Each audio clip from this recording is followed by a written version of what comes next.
Welcome. Yeah. Welcome back to Varn Blog, Jason Myles of This is Revolution.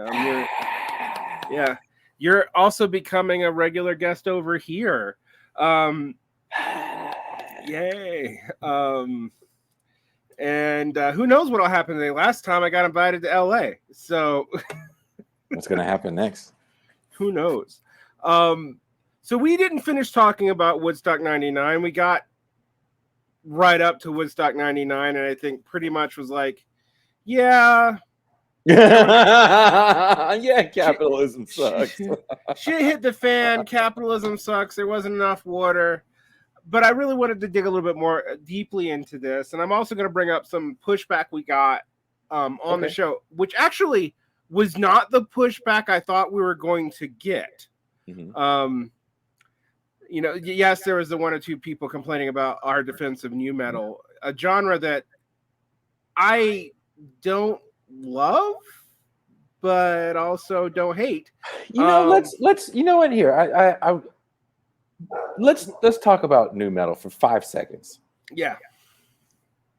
So Marcus from the Left Flank Vets goes, dude, ever since we did that, you came on the show, we talked about nu metal. I've been diving down this thing in nu metal. Me and him talked for like a couple hours, and his questions were like nu metal, metalcore. So I made a playlist of nu metal, and some of the people on the playlist are people I personally know. Mm-hmm. They will tell you that the music I put on there at the time was viewed as nu metal. The first song I think on the playlist, first or second song, is Machine Head's Davidian. Mm-hmm. And Machine Head has since pivoted, very hard away from that late 90s, early 2000s kind of serious nu metal route they had went down with more of the rappy stuff.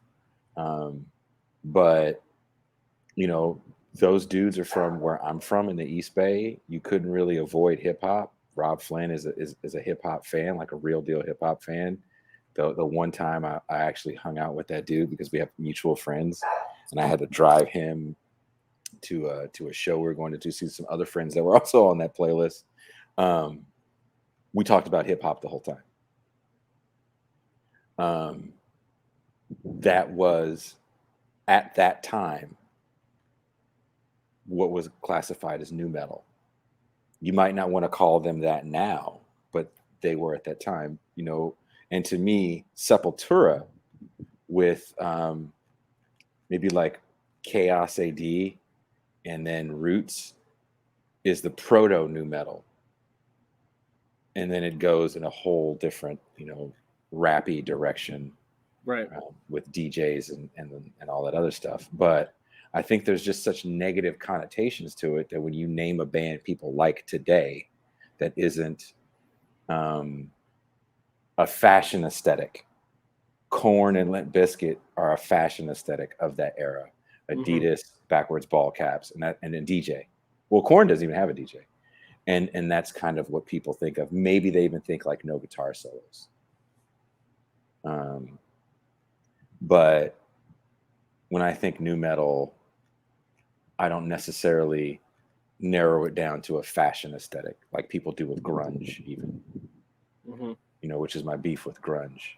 So I did find it interesting that the whole nu metal thing brought up a conversation about that, which, honestly, I don't mind.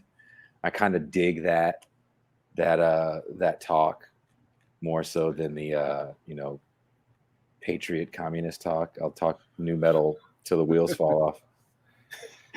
Yeah, they're definitely preferable to wasting time talking about patriot communism or some of the new rightish formations. Silly shit, right? Yeah, it is silly stuff. Sorry, but we swear in this podcast. It's okay, Jason. Oh, I'm just I want everything to rise in the algorithm. But I got to have a really cool conversation with a dude recently that was in a band called 18 Visions that was part of the early metalcore scene out of Orange County. Mm-hmm. And we had a couple, we had a long off-air conversation, as you can imagine, and we definitely got into nu metal more so off-air than we did on air. But that stuff, definitely influenced the metalcore stuff as well. I mean, one of their guitar players was a huge Korn fan, and that was a massive influence for him. But if you listen to their music, you would probably never think Korn, but Korn, for a lot of people, was the first time they heard dissonance on guitar like that. Right. And the metalcore genre, especially with bands like Dillinger Escape Plan, and maybe even the Christian, or bands that started off Christian, like Norma Jean and the Chariot. I mean, they really married that Zao. They married that dissonance with the and down tuning the guitar to these much lower levels. That's really something that you start to see in nu metal, because even grunge, a lot of the what's called grunge stuff is in drop D. Right. But if I told those people, well, Motley Crue is in like C standard, it's lower, that much lower. And they even show that in the Dirt movie. They show where Vince Neil's voice wasn't quite hitting in standard tuning, and it was Mick Mars that decided to tune everything down so it would work with his voice. And then you have bands like King's X, if you remember them, who I think definitely straddles a lot of different genres. Definitely tuned low as well, and influenced a lot of bands in the maybe nu metal to even like metal world. So I don't know, like I said, I'd much rather have a conversation about like the history of, or what is nu metal and when did this stuff all come to be, and how does it influence the following genres. Because to me, again, it's not a genre that I necessarily like, because I'm not a fan of the bands that really blew up. But the proto stuff, like I'm a huge Sepultura fan from their like more death metal days to especially, Chaos and Roots. I think of bands like Soulfly, which have a direct relationship with Sepultura, but do we count them as nu metal? We did at the time. I mean, they were playing all those nu metal fests. Once Max broke free, I mean, I feel like he doubled down on that to the point where he even took off. Well, I think he takes off the top two strings, depending on how you look at the guitar, the high E and the B string. He takes those off of his guitar. I want to say during Roots, to the point where if you were to buy a Max Cavalera guitar, those strings don't come on it. They even started making 5-string guitars, like companies like Schecter, because the nu metal guitar players weren't as quote unquote virtuosic with soloing, so there was nothing really soaring over the top. But there comes a stereotype that those guys can't play, and I don't really think that's necessarily fair.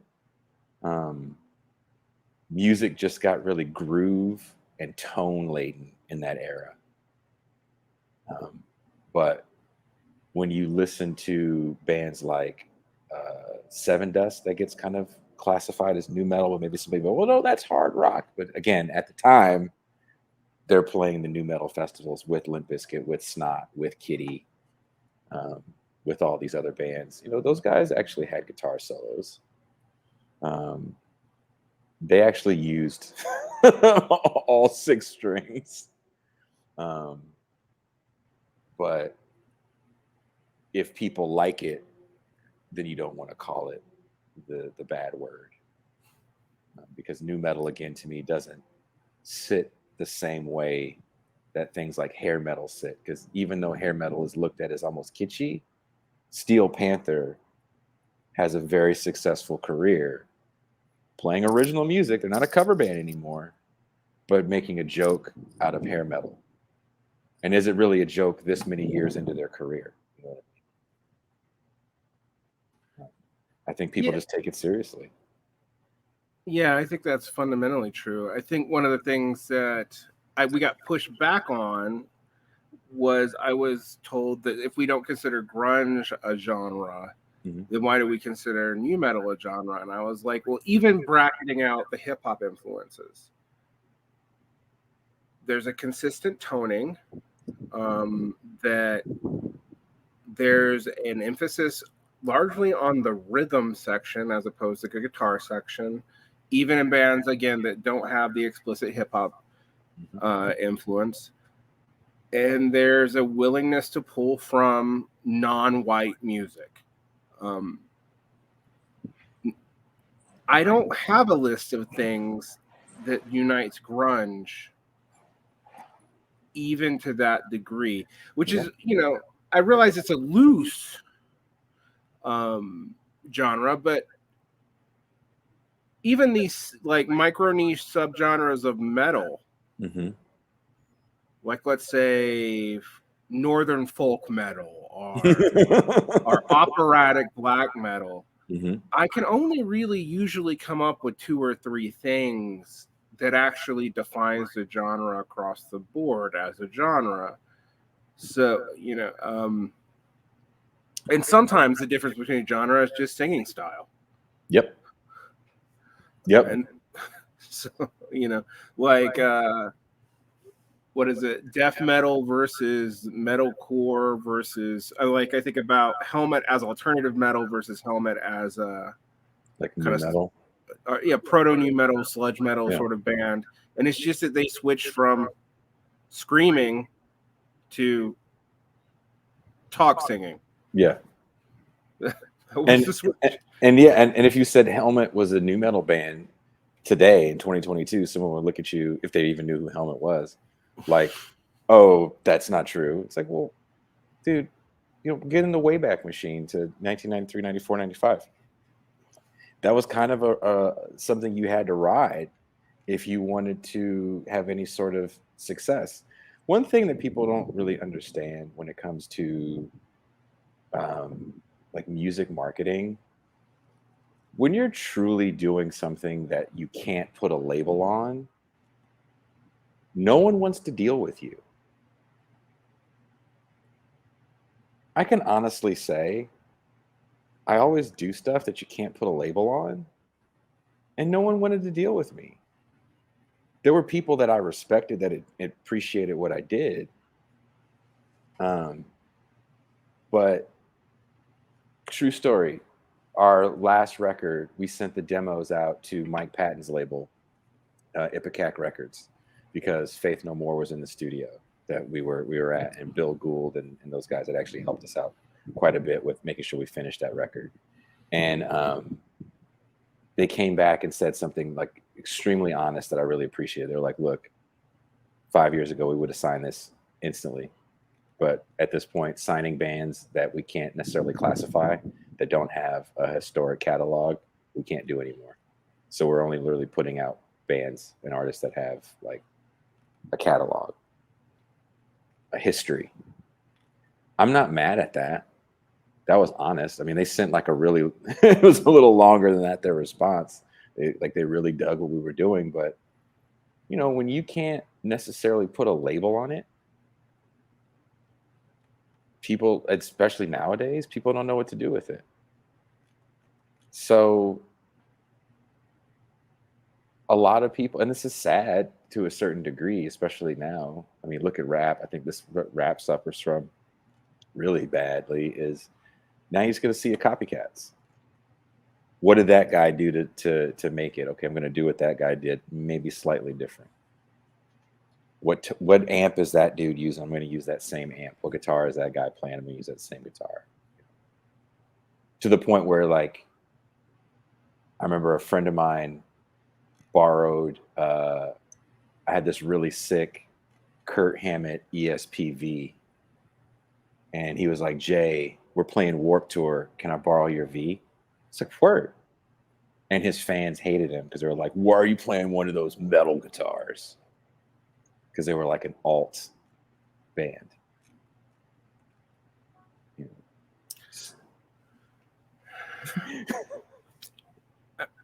I always think about genres that emerge because you can't define them. A key one is post-rock, a label that I fucking hate because, I've always been like, what do we call, rock then? country rhythm and blues, like you know, do we call progressive rock post jazz? No. But I know why the label arose, and that's because you had a cluster of bands that were doing an identifiable kind of thing. Unlike with new metal, they weren't clustered together in a way that makes a lot of that was easy to define, except that they pulled a lot of influences from things like orchestration. And using a larger panoply of instruments, and maybe songs written that were super long and not radio friendly. Okay, so we slap a label on them. That genre was always unstable outside of like the core initial bands like My Silver Mount Zion or Godspeed You Black Emperor, Pelican. Yeah, Pelican. Japanese Mono. Yeah. And what you see just by that list of bands, Pelican goes more and more into the metal, progressive metal elements of it. Godspeed You Black Emperor, I don't really know what the fuck to describe what they do, but like they did more of it. Mogwai went more into, you have a list of bands that were associated under this moniker because no one could identify what they did, and they're also not still identified with that moniker because they don't really share that much other than long, songs sometimes actually, and a propensity not to have vocalists. That's the other thing. I bring it up because when people want to push back on labels, and I know we did this with grunge, these kinds of things are interesting, but as a person who used to write about music, and I've seen a lot of fucking bands, and there were some great ones. There was this really awesome band out of Millersville, Georgia. Strike one right there. They're in Millersville, Georgia. That really does matter. Location really fucking matters for a lot of this. Yep. Central Georgia used to be a capital of music, but when Capricorn Records closed its doors, it was no longer. And Georgia didn't really receive precedence again until Dirty South and psychedelic metal. Those are the two things that Georgia produces now. Dirty South kind of got usurped by, Dirty South is still kind of identified with Georgia, but I can think about another genre of hip hop. Memphis has a lot of it, and Mississippi has some. Yeah. Memphis, and then you think about specifically Myrtle Beach, which really becomes its own, like Missy Elliott and Pharrell become their own separate thing. They pretty Timbaland. much, that's a sound. That's a legitimate sound.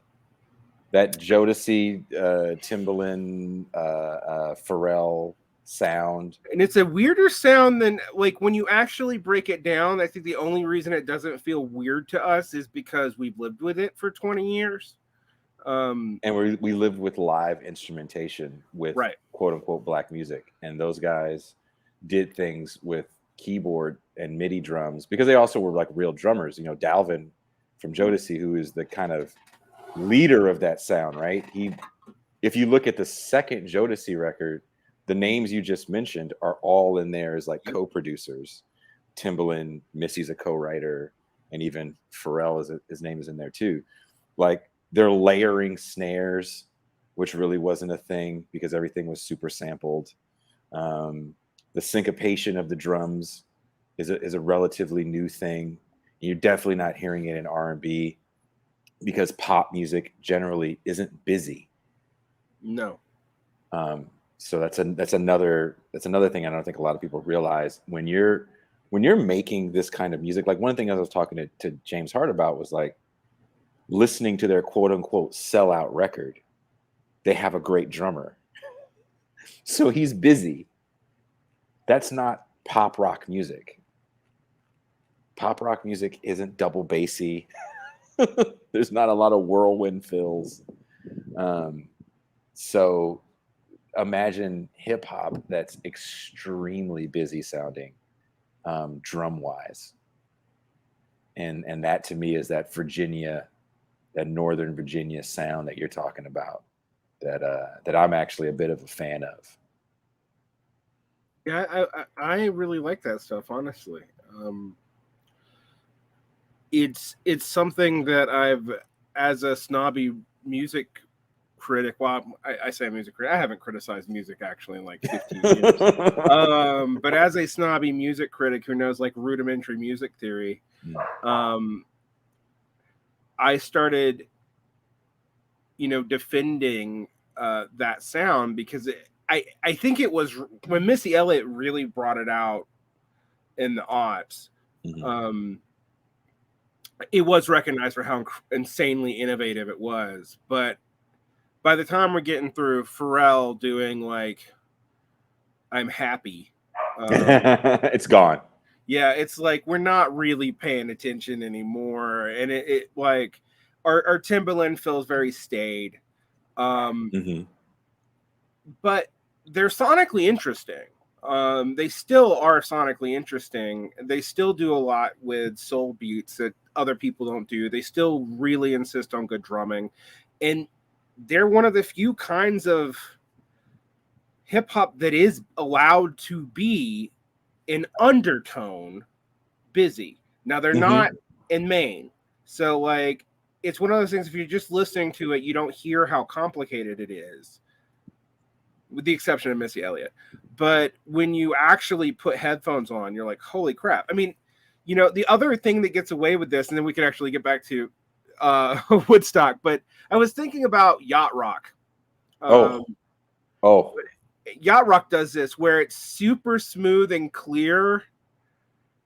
It doesn't seem complicated at all. And then you actually put on a decent set of headphones and listen to it, and you're like, they're doing what? listen to Steely Dan Asia, with Michael McDonald singing background and playing keys. A few that is the band that has quite a few Doobie Brothers replacements in it. Whatever people feel about the Doobie Brothers, but I can put on Steely Dan Asia and be like, this is a great record. This Is It, Michael McDonald and Kenny Loggins. I love that record. And there's a young kid out of LA, well, I think he's like 30 now, called Thundercat. And he did a song with Kenny Loggins and Michael McDonald called Show You the Way. And it's so funky. And the bass line is so awesome because he plays the 6-string bass with active pickups. And the kid is just amazing. And his music it's hip hop yacht rock, if that's the thing. And you just enjoy these grooves, but those grooves always come with some jazzy complexity because a lot of these guys come from jazz. So yeah, I agree with you wholeheartedly with yacht rock. I mean, these are like serious musicians you're talking about. Like, say what you will about Christopher Cross's music. I mean, that's a serious musician. And yacht rock is in some ways a strange but fairly good analogy to nu metal because it's and actually in some ways, unlike nu metal, no one agrees on what actually counts as yacht rock because it wasn't called yacht rock at the time it was being made, but it was called yacht rock like in 2005 is when that category was invented. Somewhere in there. It's like a video. It was a YouTube video. We wouldn't blame YouTube, so it can't be 2005. Probably 2005. Yeah, and it was kind of like a snotty joke at popular music. I mean, that's what that music was. You know what we called it back in the day? Pop. Right. Bueller. Pop or easy listening, depending on what, like, which one. There's another. What is the other band? Hall & Oates is the other band that sometimes gets locked into yacht rock. They also get called. Well, also, you know what? Also, the other name for yacht rock was what? Blue-Eyed Soul. Yes. And, the funny thing about Hall & Oates, and this is another thing that I think people are going to be really like, Varn is comparing nu metal to yacht rock, but and Blue-Eyed Soul. But in some ways, I think it's a legitimate comparison because of it's white musicians for the most part who are exposed to black music, Mm-hmm. who are incorporating that into a radio format that's white person friendly. Mm-hmm. That is actually probably in many cases, and unlike nu metal, this is a difference. Nu metal's best musicians are not the most famous, but in the case of yacht rock, a lot of the best people are the people who are the most well known.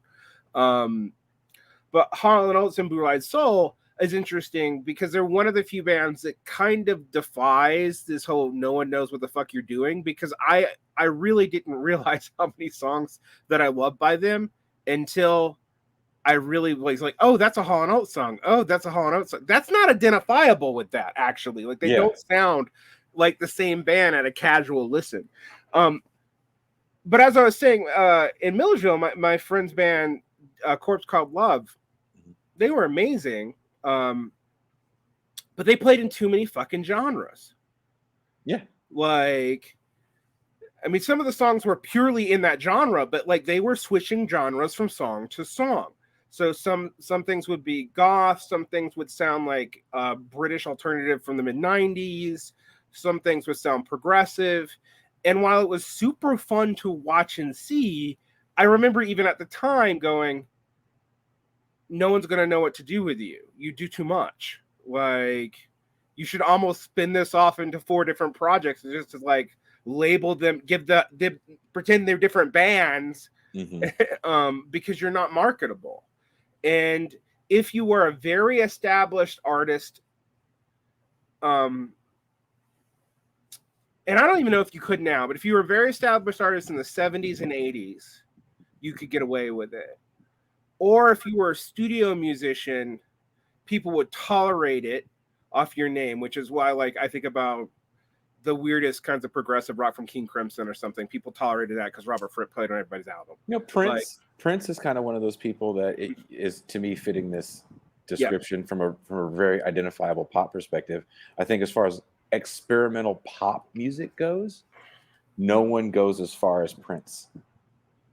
Totally, actually, I would agree with that. And it's funny because everybody supposedly fucking loves that, but yet only Prince can do it.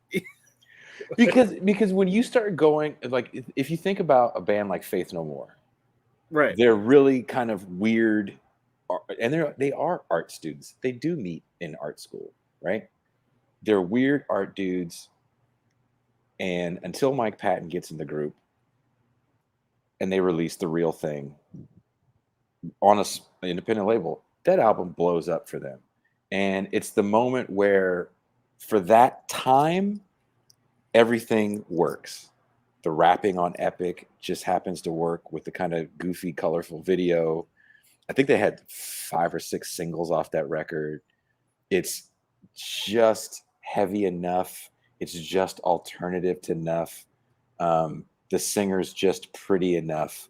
Like, everything just happened to work for that record. Angel Dust, which in a lot of people's opinion is a much better record, doesn't sell as well. By the time you get to King for a Day, to me, that's another proto kind of nu metal record. The guitar player has left the band at this point, and they have gone in a whole different musical direction, and they just won't stay put. And right. I love that about them. They never stayed put, which is why you kind of have that term alternative metal. And again, before it was called nu metal, it was alternative metal. All these bands that we can't stand because of their Adidas and baggy pants were going to be the future of heavy music. Which, you know, whenever there's a new thing, it's scary for a lot of people, especially when you can't put a label on it. And I love bands, and there's not many of them that aren't afraid to just do different stuff. Like, I'm friends with Justin Broderick. He's done a lot for helping me out.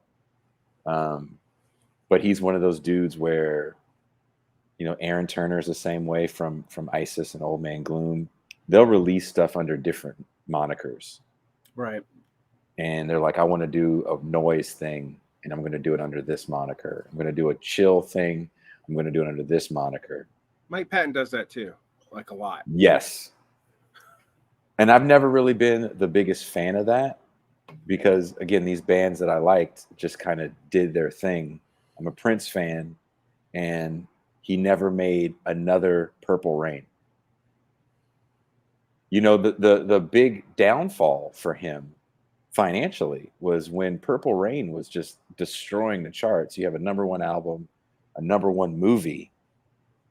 And he was such a power player. He was like, I need a management team that can get me a movie deal. And if you guys can't give me a movie deal, I'll need new management. So he gets this movie deal. He writes this movie. It's a huge hit. Soundtrack's a huge hit. And he's writing and recording all the, bands, Morris Day and the Time, Ice Cream Castles, great record. That's just Morris Day and Prince jamming. He stops the tour cycle for Purple Rain and goes, I got to release Around the World in a Day. They're like, you're in the middle of a tour cycle. You still haven't hit this country, that country, and you got to go back. You could be looking at another Thriller here. And he's like, I'm done. I don't want to play those songs anymore. I got new stuff that I want to do. And no one does that nowadays. You're going to tour. Metallica is a perfect example. Black Album hits. You're going to tour on this record for 3 years. You're going to sell 20 million copies. And that's just what you do. You're going to tour on one record for 3 years now. And Prince was like, who does that? No one does that. And he was the only person that got away with it. Yeah. Although you want to talk about someone haunted by bad early shows where he didn't have control of the situation. Which I guess is a good segue back to Woodstock 99. We talked about the specific bands and how the new metal people got blamed. It's really the Chili Peppers who were playing over the absolute worst of it. I watched those 2 documentaries now. One came out last year, one came out this year. And I've heard people just go on and on about how enlightening they were about the differences in situation. And I got to say, having, I was not there. You and I are about the age where we could have been there, I guess. I remember getting sucked into the marketing of the 94 one. But just really sucked into the marketing, and even despite it being shown on this massive pay-per-view thing that was fairly new, despite it having a record anthology that's from the show that sold very, very well. It's one of the few things from that time period I probably still have on a cassette somewhere.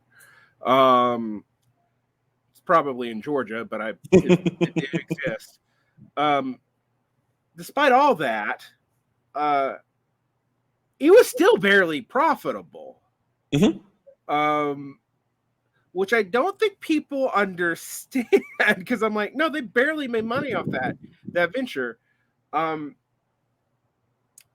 And we talked about the context of Lollapalooza really bringing back the festival, although Lollapalooza was a touring festival. And it was, and it really, when did that start? 91? And it shits the bed because it kind of stays true to its goal to bring different genres together. So you have, Ice Cube playing on the same stage as, I don't know, did Slayer play? There was some metal band that played, I can't remember. Body Count definitely plays. Then they have the year with all the alt bands that never made the commercial successes, and that's the year that the turnout was really bad. And they had to kill it with like Pavement and it was like Pavement, because they usually had 1 or 2 bands that could bring it in, and then they'd have like, we're gonna sneak in Sonic Youth, and we're gonna sneak in, I don't know, the Meekins or something, and then there'd be like Green Day, and I mean, and that was the I went to one of the ones, not the Nirvana one, but the year after. I think that would have been 93. I was very young. And also, just as a side note, you could afford to go to a show as a kid in those days because it was like $35, which was a lot more money than it is now. I mean, now that's like but 2 Oh. people at McDonald's. But it was still doable.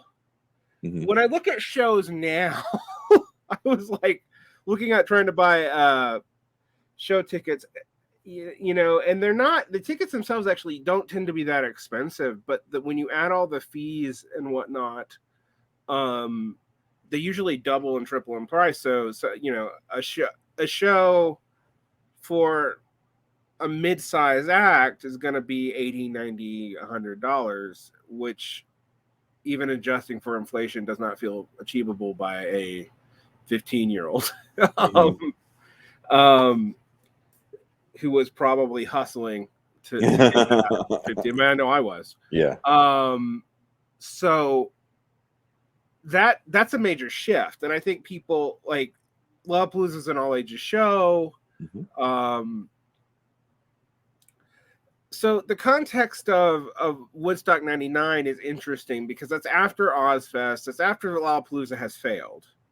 Warped Tour is on the ascendant, which I think that just ended, God, in 2020 or something. Like, no, Warped Tour ended a few years before because it was pitiful. Actually, I had a friend that was out with Stories So Far because they used to actually be behind us.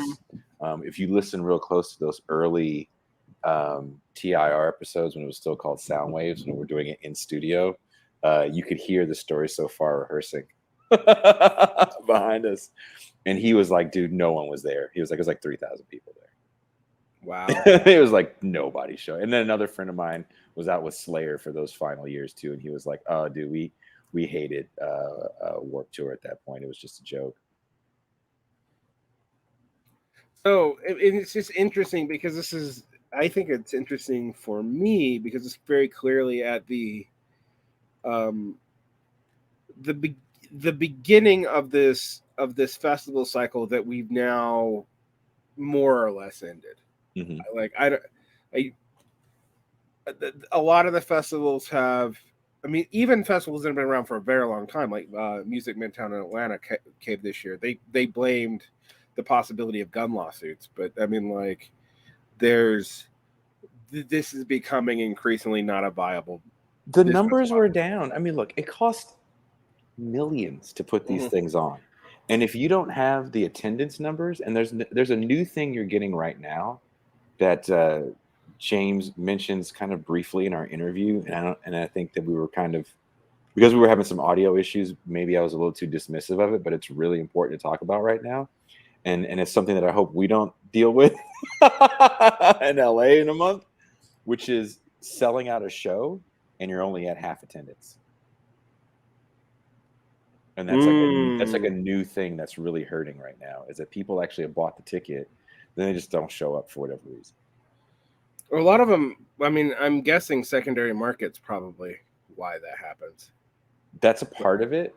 There is actually a real deal thing with people just like not like and that's it's insane to think that you can sell out a room. They're like, okay, we're sold out. You know, the room is going to staff accordingly. And you get there and you're only at half capacity. Right. So why that matters, people think, oh, well, you made the money because you did the sales tickets, but like the tickets aren't really where most of the venue people are making the money. That may be where. So you pay us. Yeah, that may be where, you know, yeah, we get paid as the act, but the venue makes some money from concessions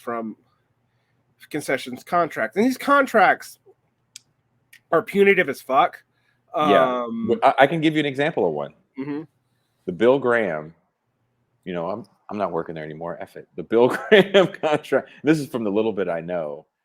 They would have to make, the food and beverage people would have to make about 6 figures to make the show worthwhile, because what the venue says is, we're going to need this many bars.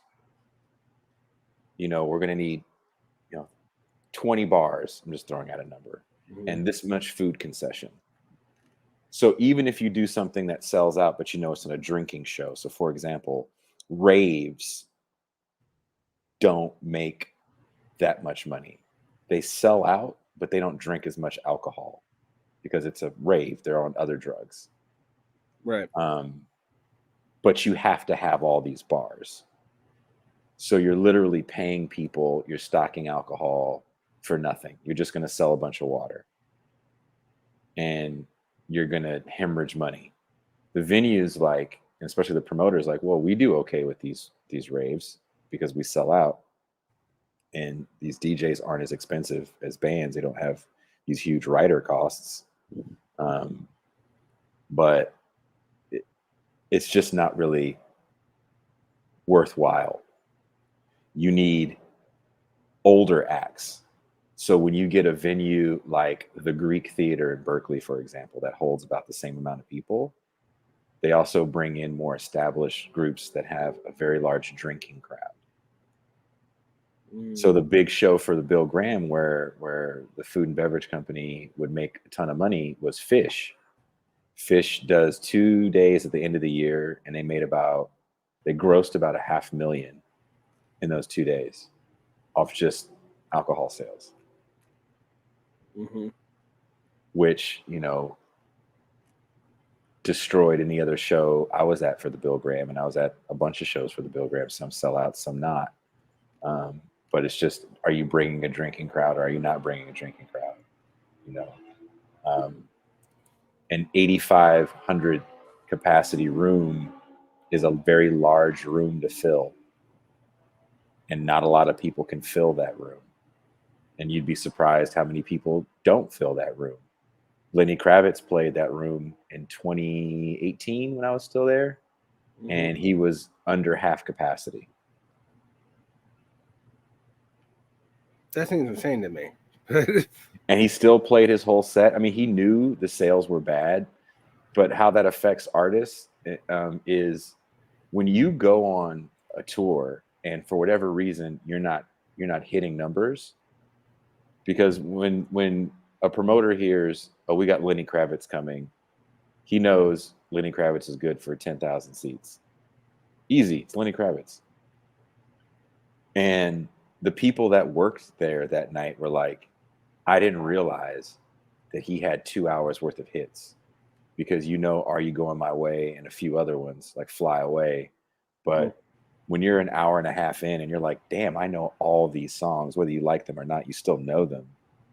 Like, and we're at half capacity, but he had been there 2 years prior, sold out. And sometimes it can happen like that. So the next time your name comes around, you don't get those 8,500 cap rooms. Now you get bumped down to maybe 2,000 seat rooms. You're not really set up to play something that small at that point. It's not as easy as just like removing a light show and some guitar cabs. There's some people that are going to get fired because you can't afford to keep them on. And then sometimes after that, the next thing you do, you're at the state fair circuit. So yeah, a lot of artists were facing that. Janet Jackson was facing that around that same time, where she had done a headlining run, and the headlining run did really well. And so usually people are looking at your Polestar numbers when they're booking you for festivals. So it was like, okay, Janet Jackson is killing it, let's have her headline these festivals. And those festivals were just tanking. Is it just Janet Jackson as a headliner that isn't selling the tickets? I mean, that could be part of it. But it was also an economic downturn at the time in 2018 that nobody likes to talk about, because we kind of focus on just COVID, but people weren't really going out to shows for a while. I mean, there were some, big things that we were doing that were definitely, making some coin, like Hamilton. Hamilton does not have slow days. You know what I mean? Blue Man Group doesn't necessarily have slow days. It's crazy to me that Blue Man Group still doesn't have slow days. It's weird, actually. The market for arts right now is strange, and I guess it was strange in the past too. I mean, Broadway, for example, has always made money, and I have often been like, why? But No offense, but Yeah. like there aren't that many Broadway shows that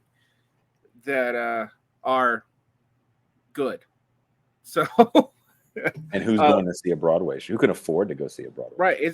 it's an elite activity, right? Which is Mhm. part of why it's probably so profitable. Music is weird in that it can command a decent price, but not a high price. And it's labor intensive in ways, these festivals in particular, Mm. In ways that are not clear. Now, as a good Marxist who believes in labor theory of value, I can tell you that labor intensive stuff is always going to be more expensive. And it's harder to make a profit on. I mean, if anyone's ever worked in services, not I don't want people to pity the poor mom and pop restaurant owner. Don't get me wrong, but I've been a manager of the Papa John's. I actually learned how much we didn't make. Like you could actually lose money when you added in labor to a pizza. Labor and cheese were a nightmare.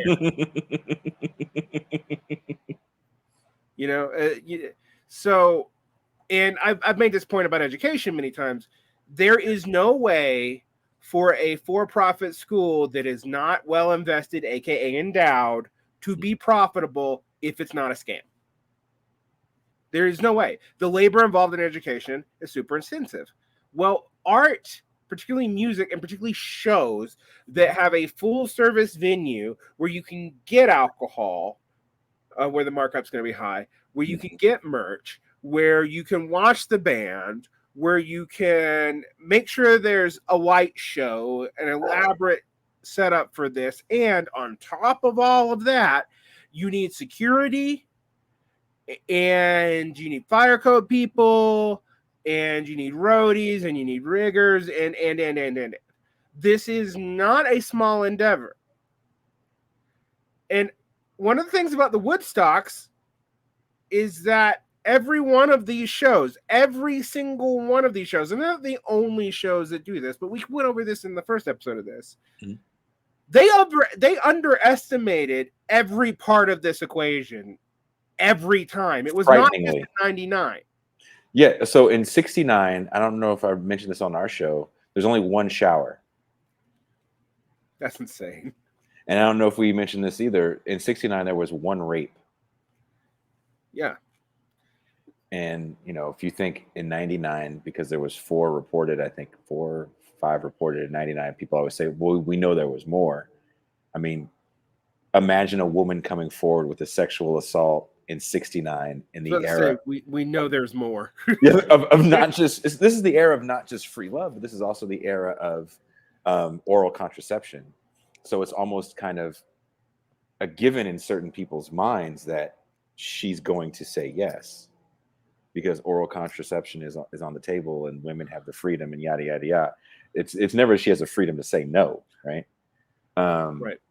So them underestimating with security to the point, I think they tried to hire like some off-duty cops, and I think it was like 300 off-duty cops and about half left.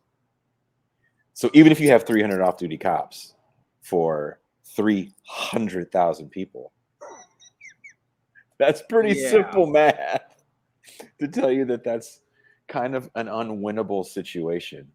And again, I think if people don't get in free, you probably have a much worse situation on your hands. And because the narrative is controlled with that documentary, we don't have camera phones.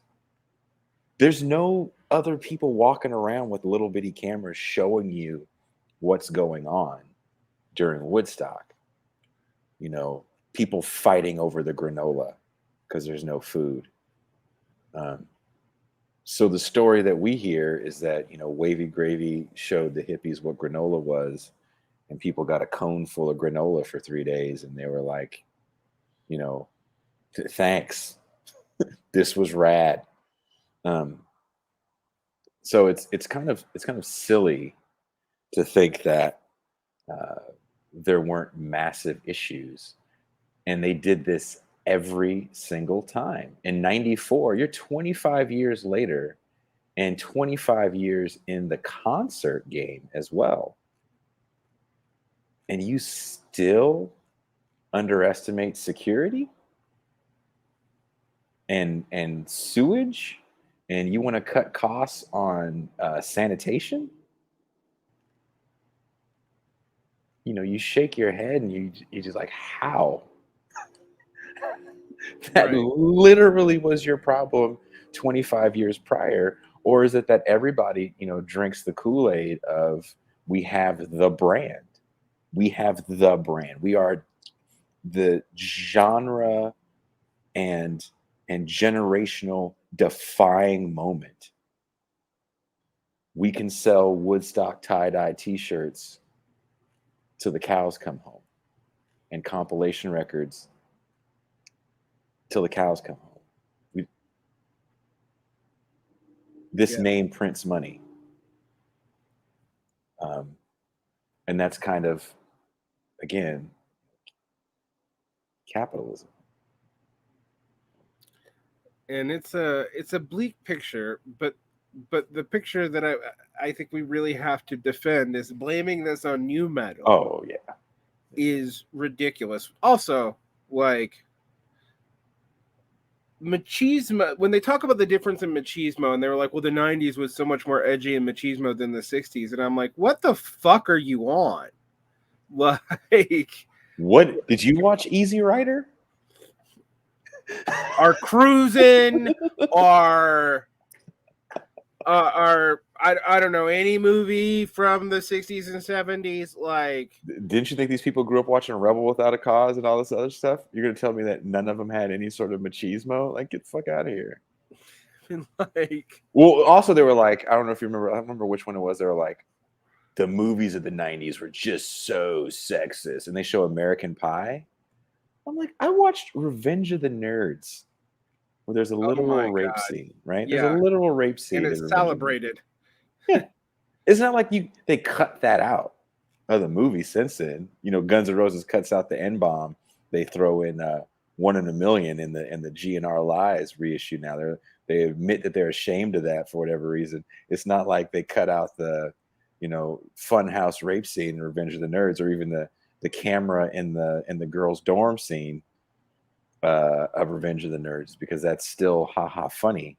Think about Alt Porky's and Last American Virgin, and, you know, any Andy Sedaris movie. Think of all these 80s movies that had so much gratuitous sex and violence in it, and then they're going to go, well, American Pie is really kind of a picture of what the late 90s were. American Pie, in my opinion, was an ode to the 80s. Yeah, it is the last return of an 80s sex comedy. Mm-hmm. And while I will defend sort of the honor of Porky's One, it's still rapey as fuck. Don't get me wrong. It's just not nearly as bad as everything after. Actually, you want an experiment in cultural norms? Watch Porky's One, which feels like it's from the 70s, really, even though it's not. Mm-hmm. And watch Revenge of the Nerds and tell me which one is actually more disturbing. And get a good copy of Revenge of the Nerds from the 80s, not the cleaned up one, and tell me which one do you learn more negative lessons from. But all of that would be problematic. And you want to go back, you talk about 70s sex comedies, mainstream pornography. Pornography was mainstream in the 70s. They were literal stars. Right. Literal pop stars. John Holmes is a literal pop star. I'm not going all Adriana Dorkwin on us, but like, I think you do have to deal with that mixed messaging. I mean, you think about a movie like Deep Throat, which is an incredibly mixed message movie. On one hand, it is actually celebrating female sexual pleasure. On the other hand, it's female sexual pleasure in a way that doesn't make any fucking sense. And, and I think this kind of dynamic really, I find the moral panic about the late 90s to be kind of a joke, having grown up in the 80s. It felt kind of like it fit the narrative, and they were just trying to fit a narrative, and that narrative was people bad. Mhm. You know, this is all about people bad. It's the greed. It's the new greed of these idealistic boomers. It is this new generation of white frat guy, and that's Right. what the problem is. And they like this kind of music. And I found that like super offensive because I was like, oh, I figure the frat guys like the Chili Peppers way more than Corn. They for sure did. Like just knowing some frat people, you know, And they put would have liked Sublime Dave on. Matthews even more. Oh, dude, Dave Matthews. I think he plays in '99. I believe Dave Yeah. Matthews does play in '99. I I'm mean, sure you they know, were. You know, that to me is like to me like John Mayer and Dave Matthews is like the rapiest music ever. Because the guy that goes to the party with the acoustic guitar that's playing "Body as a Wonderland" is definitely going to give you a little roofie colada. You know, like, I never trust that guy. yeah, never ever trust that You guy. bad. You know, once he starts playing that, you know this one? Just run away. Just run away. You know, for me, it really does get to like some fundamental paradoxes about this rebranding of the 90s. It's like this, and it's been a trend for a while. I mean, there are things about the late 90s that are really, really uncouth by our standards. Anything involving homosexuality or transgendered issues is going to be rough from that time period. But it's going to be rough from pretty much any time period, but the exception is literally like the mid 70s. Everything else is going to be rough, like until basically 15 years ago. And on trans issues, basically 5 years ago. Oh, dude, I've been watching these like 80s action movies because Mhm. after we do what we do, I want to watch something that's nonsensical. So I need like explosions and ninjas. I get it. Like I'm 12. And the Yeah, you gotta villain, watch some canon films. I wish I had the applause button. That's what I've been watching. Like, I'm not even trying to be funny. I've been looking for canon films, and I've been watching stuff. And the other night, I watched Death Wish 4 and 5, and I can't remember which one had the trans. I think Death Wish 4 had a trans bad guy, and then I watched the John Travolta, John Stamos and Vanity movie, Never Too Young to Die, where Gene Simmons plays a trans or a hermaphrodite bad guy. Then there's another movie I watched called Strip to Kill. I think it was a canon movie, and the bad guy was a transgender. Like every 80s action movie, if there's a, I don't even want to say they weren't necessarily trans people, but it would be if a man put on a dress, he was going to kill someone. Oh yeah, and that was the whole thing. Like this person's doing this, they're deceitful, and they are going to kill the hell out of you. And it was kind of, I wouldn't say kind of, it was extremely odd to watch because I kind of forgot about that in those movies. Like, whoa, that's an overarching theme. yeah. It's interesting because there is pushback against this in the 90s. Like, I think about all the protests that went around Silence of the Lambs because of the portrayal of the Buffalo Bill Pill, and the Buffalo Bill character. But I was also like, that's every tropey movie from the 80s and early 90s, and they didn't get pushback on it. I mean, it's kind of like go back and watch any action movie that's not Top Gun and who and I say Top Gun because Top Gun like has the most generic as fuck and always has had a generic as fuck enemy that maybe Libya, but probably not. They don't like. I actually, for military propaganda, I actually think Top Gun is an interesting movie in that it doesn't demonize anybody. Like it explicitly keeps everybody black box and far away, and they're probably Soviet related somehow, but not really. That's the only movie that does that, though. Everybody else is like Latin American cartels, Arab terrorists, and occasionally Germans. Hold on one second. I gotta turn the light on. No problem. You write this down so I can chop it out of the audio.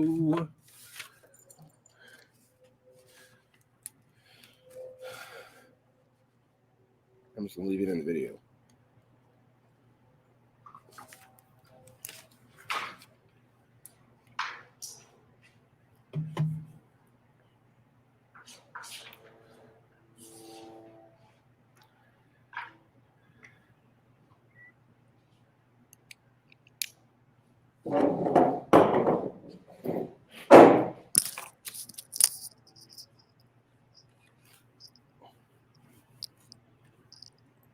Sorry about that. No problem. It was getting dark.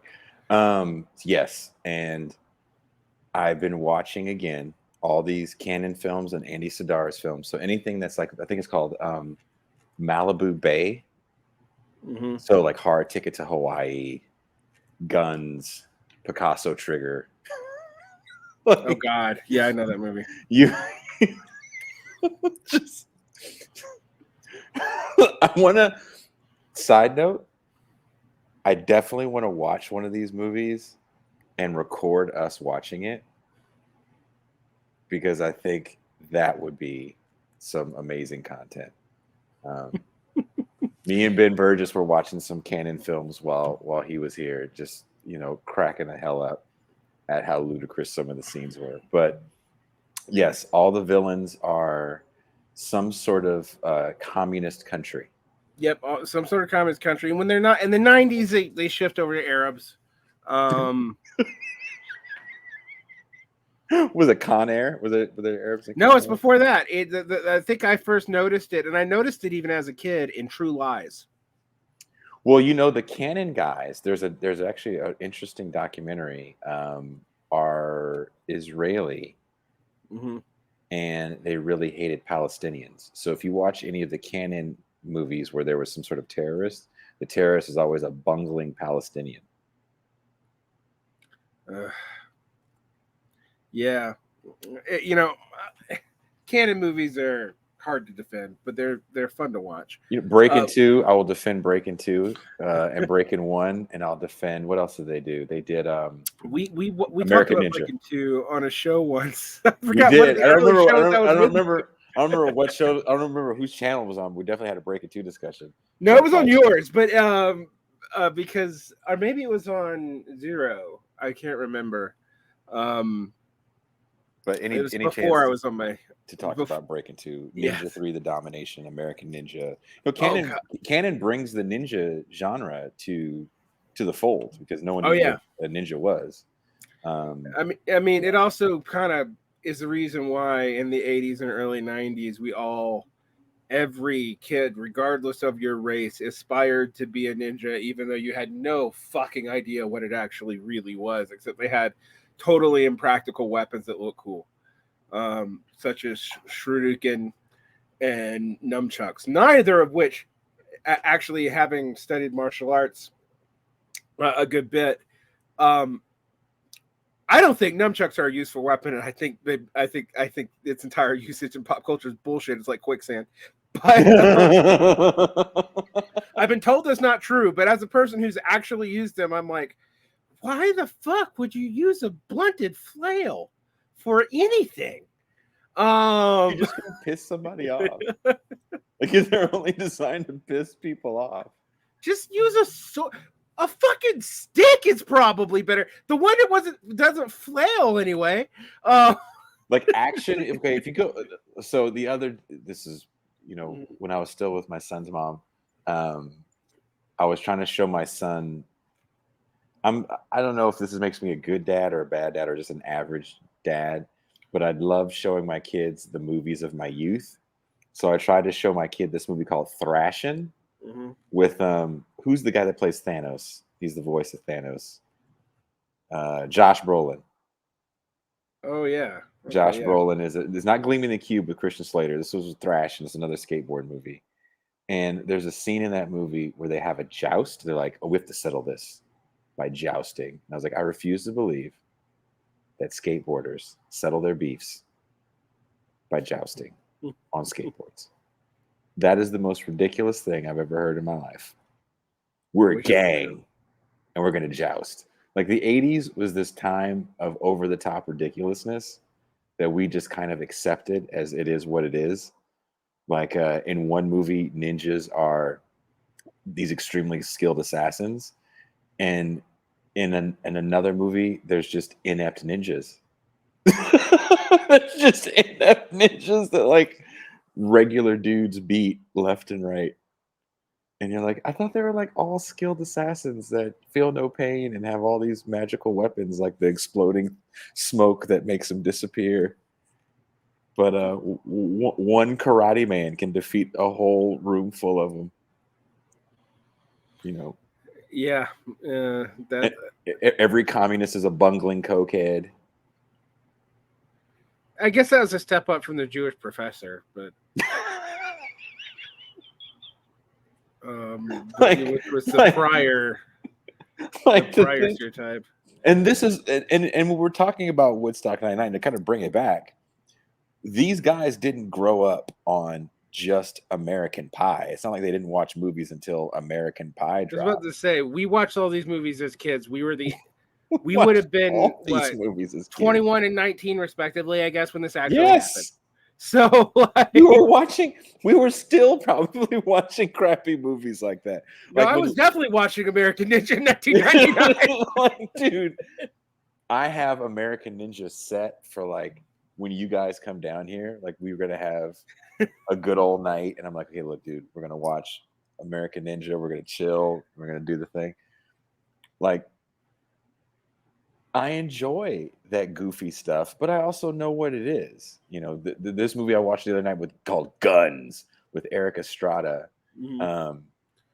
The villain in the movie was Eric Estrada, but he got these guns from China, and it's got like the Chinese, communist star on the guns, and the guns have these rockets on them, so they're the most ridiculous weapon. And they look at me like, yeah, this is Chinese quality, which I thought was funny because, you know, who's ever said this is real deal Chinese quality?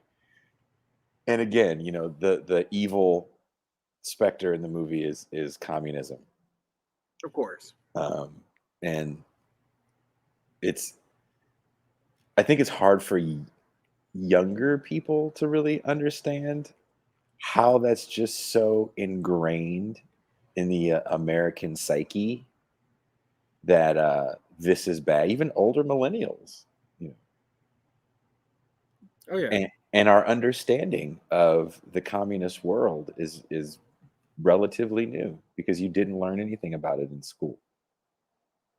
Absolutely not. You didn't learn. I mean, I lived through the fall of the Soviet Union. I watched it on TV. I don't think it meant anything to me. Yeah. Like, I remember someone telling me we said we weren't going to get that much in politics, but I think this is actually relevant when we talk about Woodstock 99 in a way. I remember someone telling me, like, the average American worker didn't give a shit about the Russian worker. They totally were okay with the U.S. government fucking them over, blah, blah, blah. And I was like, hold up. Pre-internet being common.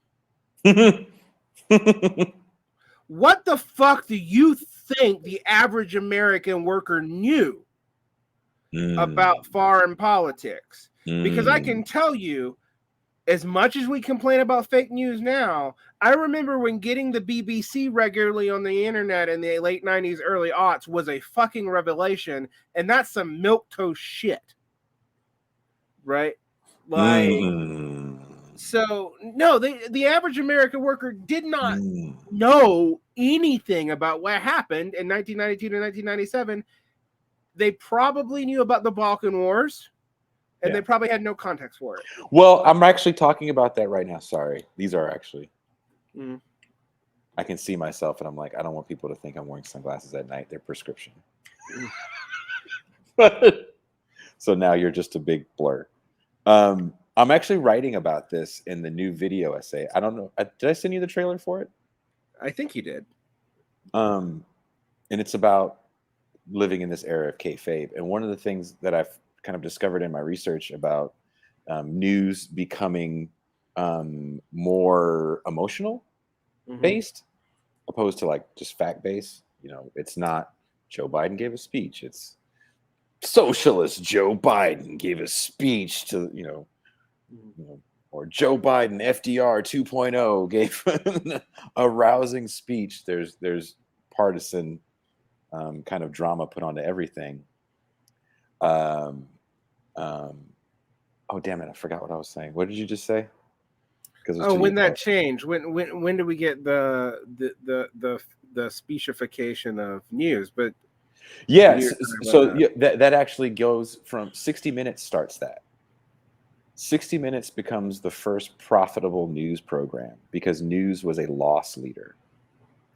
And in the 60s, I have a quote in there. The president of CBS at the time told a news staff, "Oh, don't worry about the cost. I have Jack Benny to make money."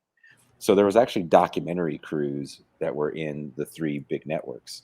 As the three big networks got bought out by like investment capital, these guys don't take losses. So they weren't cool with having a loss leader. I mean, the purpose of having a news station and being able to take a loss was you were a responsible corporate citizen. So you're going to take this loss with the news. And the news just kind of ran with it. No one really cared from a corporate perspective. And a few different things happen. Number one, 60 Minutes comes to be, and it takes 60 Minutes about 10 years to really be the profitable beast that spawns, 60 Minutes 2 and spawns 2020 and then Nightline. And all these news shows, one of the strategies was to not make it so much the news of the day, but to make it a little more evergreen because you have to compete with reruns. News can't be a rerun. So they're going to have these more emotional topics and more celebrity topics. And that becomes what you see with, again, 60, 20 Minutes, and Nightline. And now news becomes profitable in the 80s and 90s. And of course, in the beginning of the 80s, you get Ted Turner with CNN, which actually lost money for some time. But what happens is they start pitching themselves, and this is kind of where we are today, as the arbiters of truth. And I was having this conversation with, I think, Ben, after he did his debate in New York, and what kind of opened my eyes to the crowd that was there.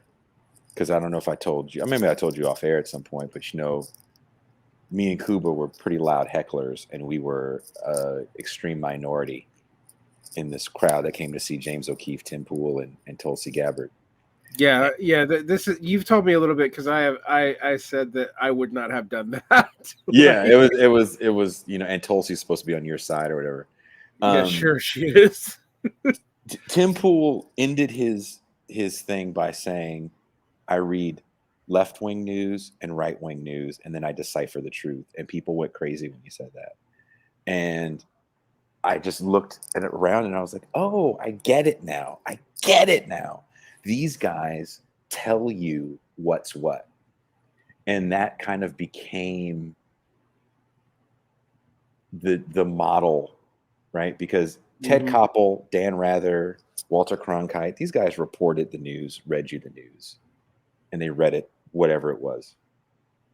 This bridge fell in Vietnam, building collapsed, there was a fire, a robbery, a murder, a coup.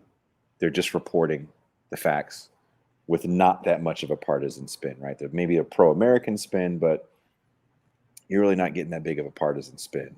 Certain things start to change, especially in the 90s, when you add the caveat of Clinton deregulating that pharmaceutical companies can now advertise 2 people opposed to 2 doctors only.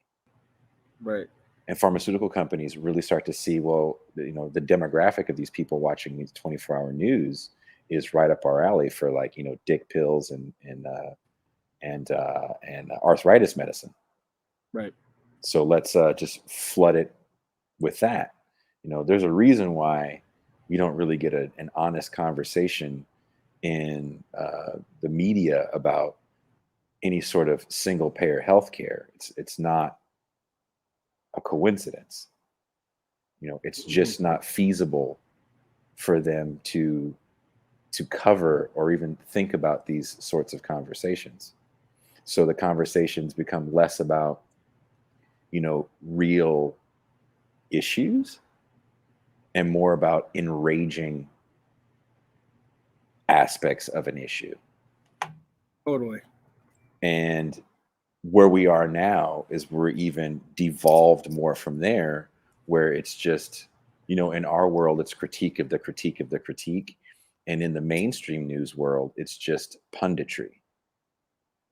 Turn on any of the mainstream channels. It's either financial news, which is selling you money, or partisan punditry. And it's just sports talk. Like on Twitter, I was joking with Emma Vigeland because she's a sports fan. I'm a sports fan. And she had made a comment about a player. And I was kind of joking with her about that player. And some people wanted to chime in and make some angry sports burn because that's the way we own people. We have to give them a sick burn and can't really have a conversation. And you can tell that they don't watch the sport and analyze it on their own. Someone tells them what to think about players or about positions, and you can't have your own, argument. Yeah, sports talk is actually the beginning of these weird parasocial relationships. And this interestingly has happened less in music, but it has happened in music. It's just subtle. Tastemakers of music now are actually the background music to this, not the foreground. Our embeddedness in shows or. As we talked about last time, that means you can compete with the entire history of music now as a musician at all times. Kate Bush from 1982 can become a higher ranking song now than it was when it was released. But there's also a sense in which we outsource because of the, I'm going to defend this situation a little bit. Because I think capitalism plus complexity makes this almost inevitable. You have too much information coming at you. Your natural inclination priorly is to go with your community as the source of how to sort what information you actually need to know. Your community news is not profitable. Your community local media is not profitable. Your small music scene is not profitable. So everything now operates by power laws. Once that happens, given the amount of stuff thrown at you, power law actually, instead of becoming more diverse, actually, in most cases, it becomes less. And in the case of news, what you have is you can get the news 1,000 different ways. If you're dumb enough to watch TV news, it's because you need someone to operate as a heuristic interpreter of that news and what is valid or not. In prior scenarios, that was hidden. Now, and this is why I agree with this narrative, but there is a little bit of like, but Walter Cronkite wasn't actually a neutral party. And sometimes that was actually in our favor when he stood up to Joe McCarthy, but most of the time it wasn't. But at least they pretended to be. And I say that, the only people who try to pretend that now is NPR. But if you've ever lived outside the United States, when you hit something like China or even Korea. I remember this. I was living in Korea during the Yongpyeong Island incident, and what they were saying in the United States, I was just like, you found the 3 Koreans who are super afraid and put them on air. And this is NPR. Yeah. Right. And so I say that to say that we've always done this to some degree. It's gotten more and more extreme as a form of entertainment. And the entertainment end of media, and look, you and I are both guilty of it. We provide, my pretense is this is an educational show, right? Edutainment. I consider this, I consider my responsibility to be like, I don't know, NPR but communist, and more interesting, right? And less middlebrow, but still, basically, like, I learned interviewing from listening to people like Christopher Lydon on NPR, who became one of the first podcasters, and so that's the style. You do long form. Mark Maron does this too. You let people get comfortable. You don't drill them. You also don't do certain kinds of interviews because they would be too oppositional, and like, it's not fun. I don't. And some people want to have that kind of show, and I think that kind of show in this moment It works in this moment for certain people. Me personally, sorry, I'm trying to get more in the light. For me, it doesn't work. In the work that I've been doing, the research I'm doing, and putting this video essay together, that's going to be the longest thing that I've ever done. It's going to be closer to like a feature length. So I actually met with the guy that's helping me, put it all together, and we're talking about trying to cut it up or whatever. But anyway, if you think about reality television, just the name, even though the characters in reality television are written for, they're casted for, we still look at reality television as some form of reality. And there's this moment in pro wrestling, and I don't know how much you follow pro wrestling. It's called the Montreal Screwjob, where Bret Hart gets quote unquote screwed out of his title. And the story goes, Bret Hart was leaving the WWE to go to their competitor, to the WCW, because Vince McMahon could not afford to honor Bret Hart's contract. So the way you do that when you leave one promotion to another is you lose in a match and give your title to the next. You bring another guy over, is what they call it. And the guy they wanted to bring over was a person that apparently Bret Hart didn't like, in Shawn Michaels. They apparently had a legitimate disdain for each other. So Bret Hart said that he was not going to give his title to Shawn Michaels. And Bret Hart said, why don't you let me win in a match, and then I'll have a press conference saying I'm leaving, and then I'll give, you can give the title to Shawn, but I don't want to physically hand the title over to Shawn Michaels. It's a pride thing. So apparently Vince McMahon and some writers, because at this point now they have television writers in writing for pro wrestling. And one of the things that the television writers are doing is trying to make pro wrestling a little bit more like Jerry Springer. But that pivot doesn't happen until this moment. So at this moment, what happens is, apparently unbeknownst to Bret Hart, Shawn Michaels puts him in his move, the sharpshooter, and the referee's not supposed to give him. Bret Hart thinks he's not Bret Michaels. I'm confusing Poison. Bret Hart doesn't think he's going to get a 3 count. The referee gives him a 3 count. He goes crazy. He spits on Vince McMahon. They have a huge fight, and people call this the Montreal Screwjob. Now, I'm not a huge wrestling guy, but common sense tells you he didn't earn that title. That's not his title. That's kind of a role. And you've already decided, it's already known that you're leaving the promotion and going to another one. So whatever you want is kind of moot. If I'm doing all this to try to be nice to you, and now we're assuming that Vince McMahon, a billionaire that is kind of the model for what Donald Trump becomes, we're assuming that this man cares that much about some guy that he's going to agonize over how to respectfully do this title change, which is all titular. So to believe that this moment is really controversial is silly. It's all what's called work. But even if you watch the documentaries and the stories about it, a lot of people go, oh, no, this was a real thing. This was a real screw job. How can you get screwed out of something that was given to you? That doesn't make any sense. But this is the moment where wrestling pivots to doing more kind of backstage stuff a la Jerry Springer, Vince McMahon becomes now the ruler of the evil empire, and they get into what's called the Attitude Era. So you see the rise of people like The Rock and of course Steve Austin.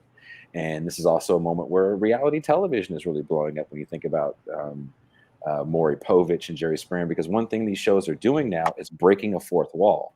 So when You Are Not the Father happens, we're all emotionally invested in this, even if we're just laughing at someone kind of evilly. I think that's kind of evil to laugh at that.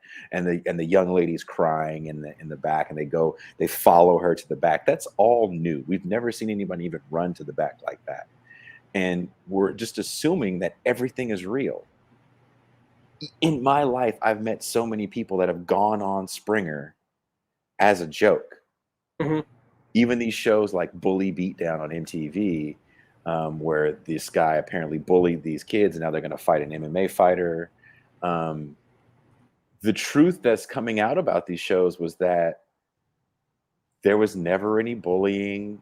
These guys just sent a video in to try to get on MTV and make a few bucks. And it was all for show. The ass whoopings were real, but the scenarios were all for show. Like, do you really believe on Survivor these people are really that desperate when there's camera crews there? You don't think there's craft services? So you don't think these people are all aspiring actors in LA that are SAG members? So to buy in, we're now buying in that everything we're seeing is reality. Even though we know it's fake, we're still buying it as reality. Mm-hmm.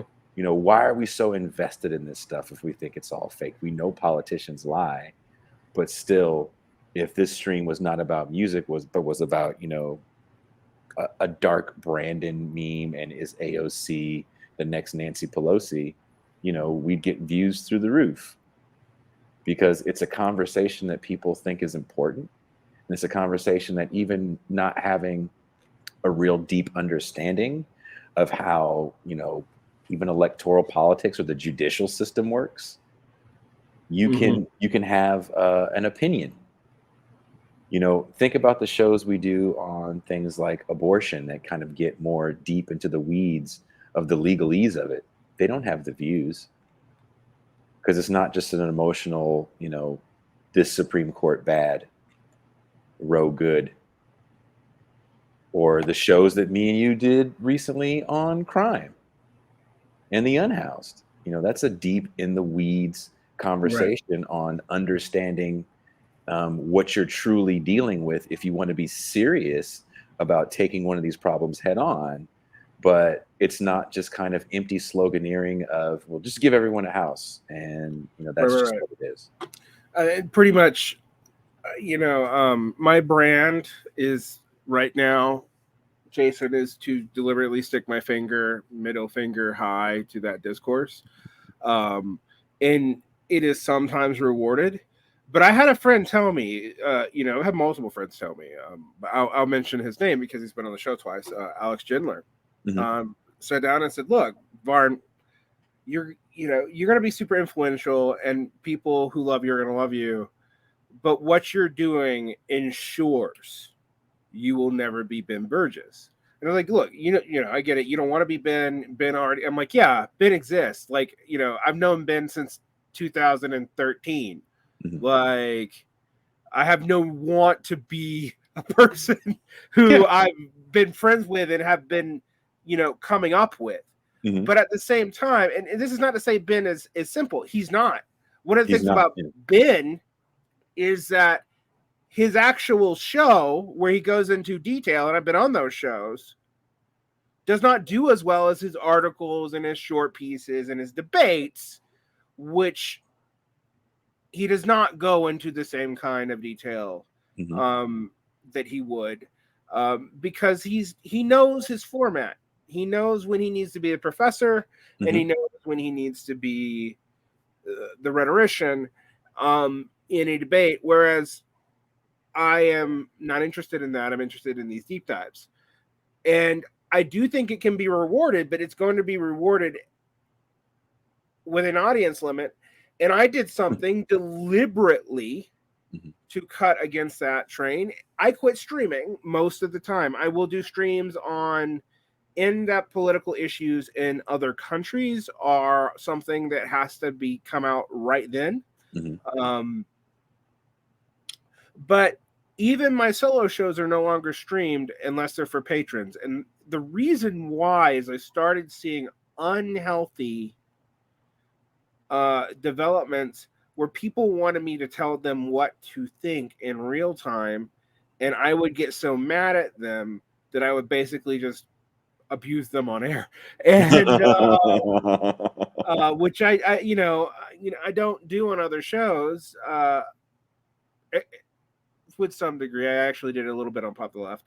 And that in and of itself became a weird, fucked up relationship dynamic. And I'm like, we got to stop that. That's not good. That temptation, there's a couple of ways right now to be a good, responsible left media person. And I think one of them is to, and we do it with sub branding, honestly, on both of our channels, but is to niche present different opinions to different groups who want it represented, and know that any one of these episodes will probably have less views, but that my overall download rate on the podcast is actually quite good. And that's been my strategy. That's been my strategy for the Patreon too, because of what I don't want to do. And there are people who do this well. And, like I know that like on the Majority Report, God, I always am hesitant because we got anytime I mention Sam Cedar, I automatically get a flurry of people both defending and condemning him. And I'm hating like, him, yeah. Yeah, and I'm just like, I don't care. Like, don't.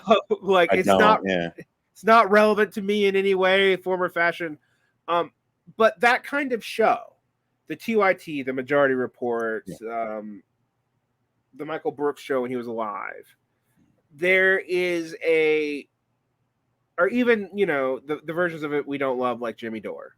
There is a carrot and stick approach to those shows where they do actually do the kind of shit that the mainstream media does. And then they sneak something in the back door that wouldn't get through on the mainstream media.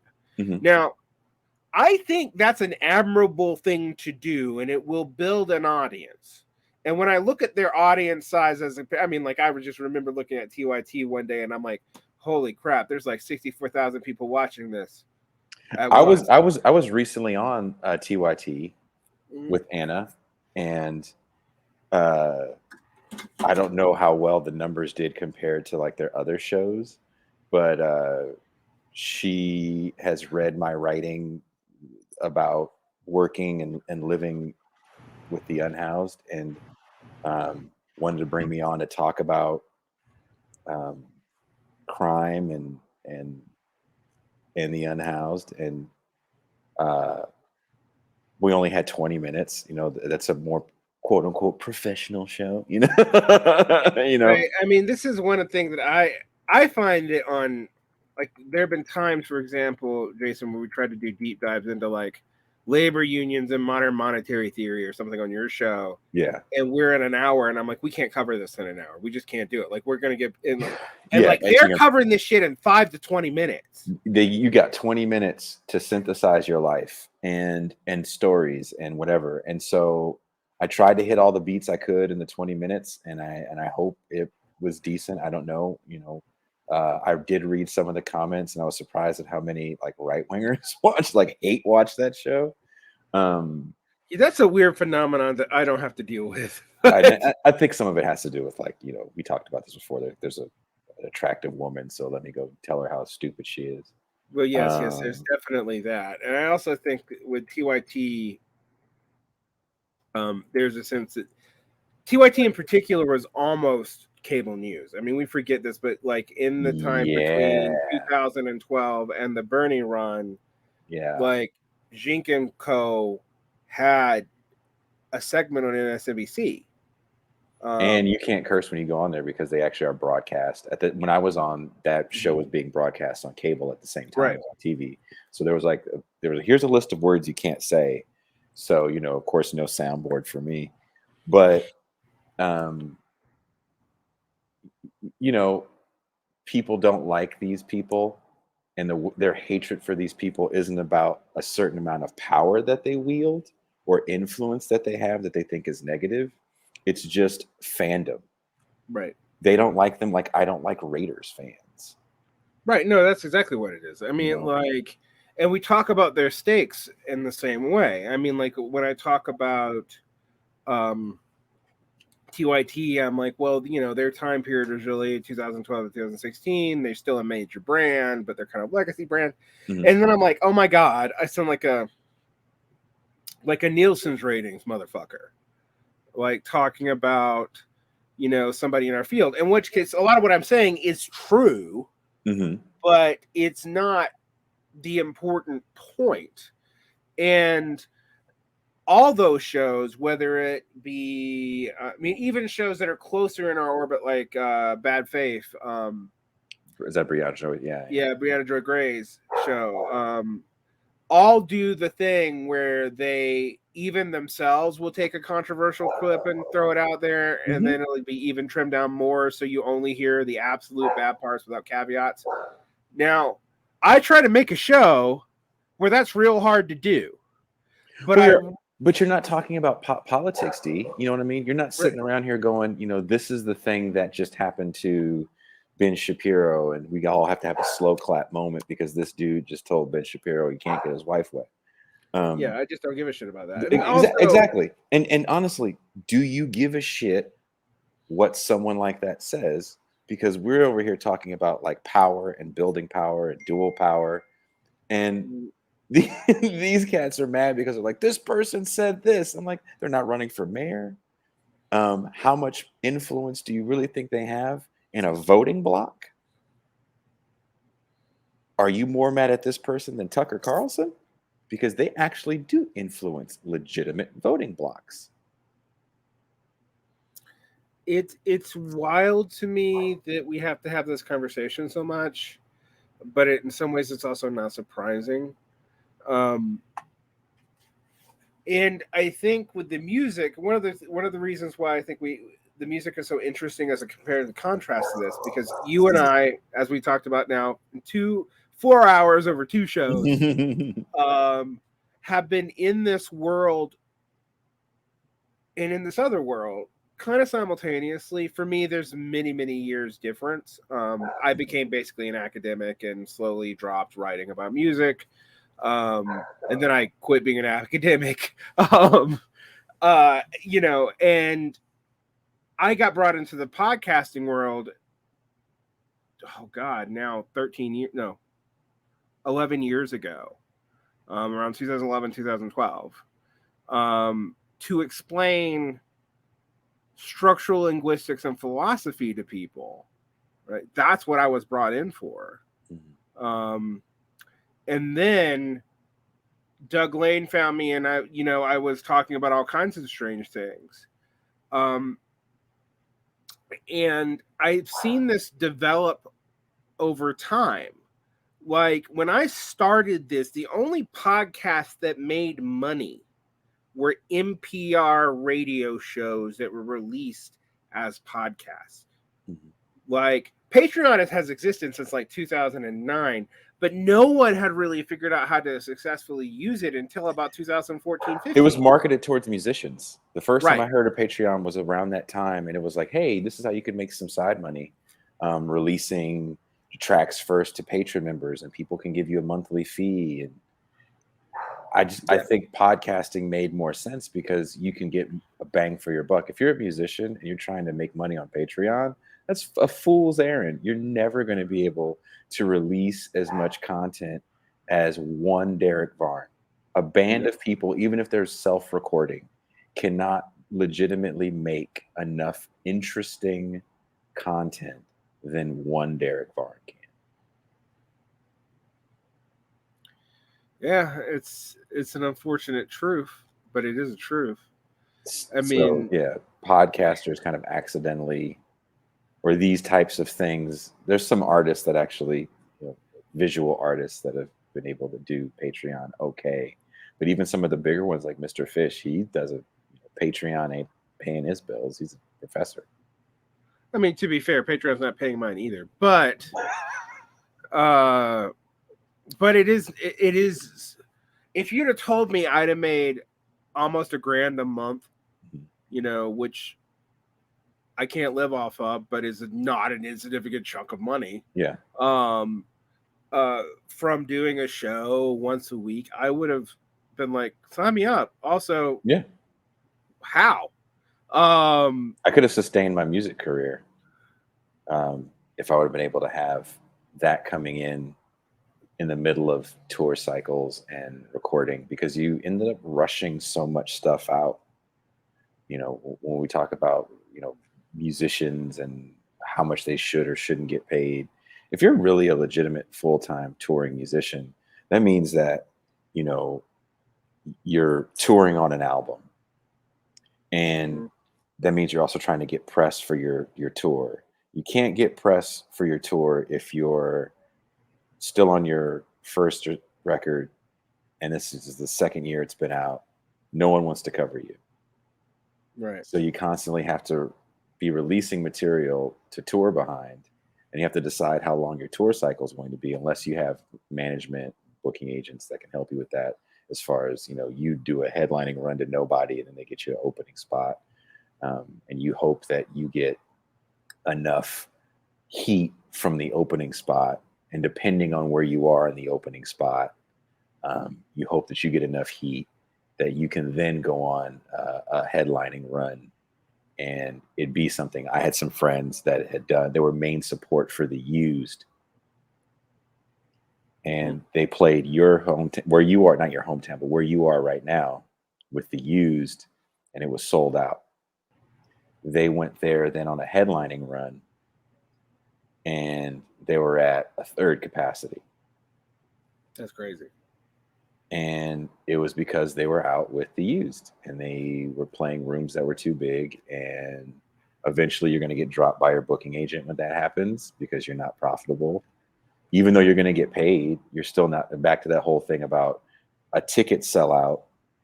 Remember, that guarantee you get, just depending on the size of band you are, isn't that much money. No, it's not. So if you're a new band, or what they call a baby band, regardless if you've been doing it for 15 years, but you just got your quote unquote big break in your 30s, Eminem, you may be getting $500 to $1,000 a show, which, is going to pay for your gas. Depending on if you're towing a trailer, it may not even cover gas. So you're really going to break even with merchandise sales. So if you're playing empty rooms, or if you're playing early in the bill when the doors open to nobody, you're going to be sitting there by that merch booth, lucky to sell a shirt. And that has to feed however many people are in your group. And depending on how big of a run you're on, maybe you brought an extra person to help with driving. Because if you're on a tour in a van and you're chasing bands in a bus, that means that tour is routed for buses, which means 10-hour drives, because buses can go much longer than vans can. And that's how people get in accidents and sadly perish. So, I see why the DJ has now become a superstar, and the DJ festivals are so massive. It's easier to transport. They're easier to deal with, even if they're divas. There's only one of them. They're not bringing in elaborate sound systems. I mean, maybe they bring in lights, and even those aren't that elaborate, unless you're dealing with like the huge guys. And even those guys, at some point, they just want a Vegas residency. Right. It's a tough road to hoe for the small independent artist. I'll take the independent off, the small artist. Right. Because at this point, you still need a tastemaker to sign off on your existence. Absolutely. I mean, and weirdly now, you and I are micro tastemakers. I hope I don't have to make or break anybody. I'd feel really bad if I broke somebody. Yeah, I try not to break people too, but it is interesting to think about, because as a podcaster, we might do a couple of live shows. I think our live shows are more likely to sell out than a music show is. Yes. You know, which is a very interesting thing to think about. Like, and these venues aren't huge; they're like 400 to 500 people. But I am gonna admit, like, I've performed, I've given speeches to hundreds of people, but not all the time. And I'm like, I've never done a podcast in front of 500 fucking people before. Get ready. Yeah, I know. About to.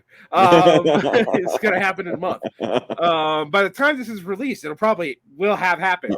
But no, actually, this will come out right before that. But yes, it's interesting to think about how this dynamic has changed.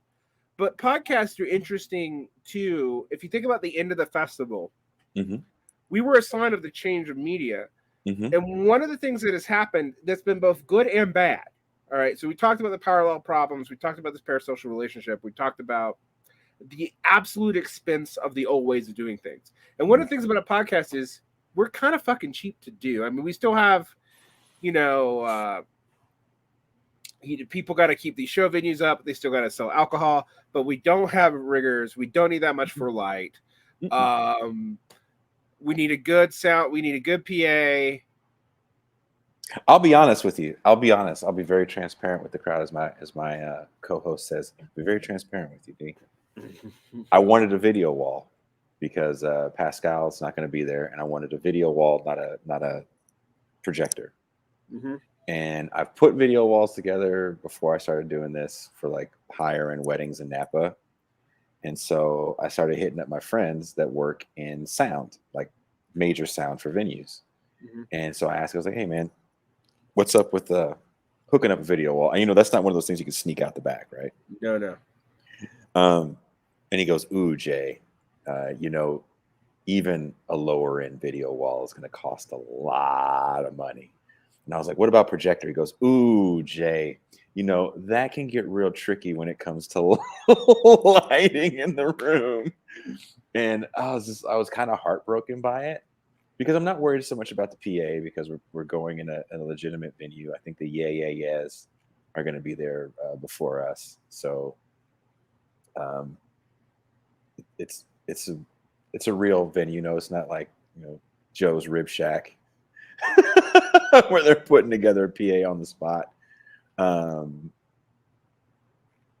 But I did want it to be kind of quote unquote bigger, and to start hearing these numbers being thrown at me in the high thousands to get something relatively small done was like, whoa, this is still kind of expensive if you want to do it with some interesting bells and whistles.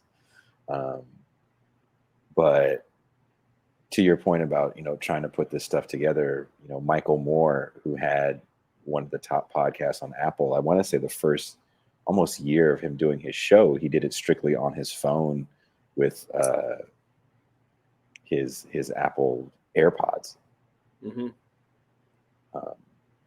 I can't do that musically. If I want to go play a show, not everyone in my band actually has a car, not a van. We didn't have a car. So the drummer bought a cheap van so we could at least play locally and do some touring, but the van ended up having a stolen title on it. And all kind of other insane problems. So I think we barely could take it to SoCal, and we ended up like renting something to do our international stuff in North America, and that costs money. So even for us to like go out and like, let's say, and then we're not going to do LA, but let's say our band was going to do LA, I would have to rent a practice room for at least a week, and then get a van to bring everybody down in, with gear. No, I'm in for a few $1,000s just to get a band to play the opening song.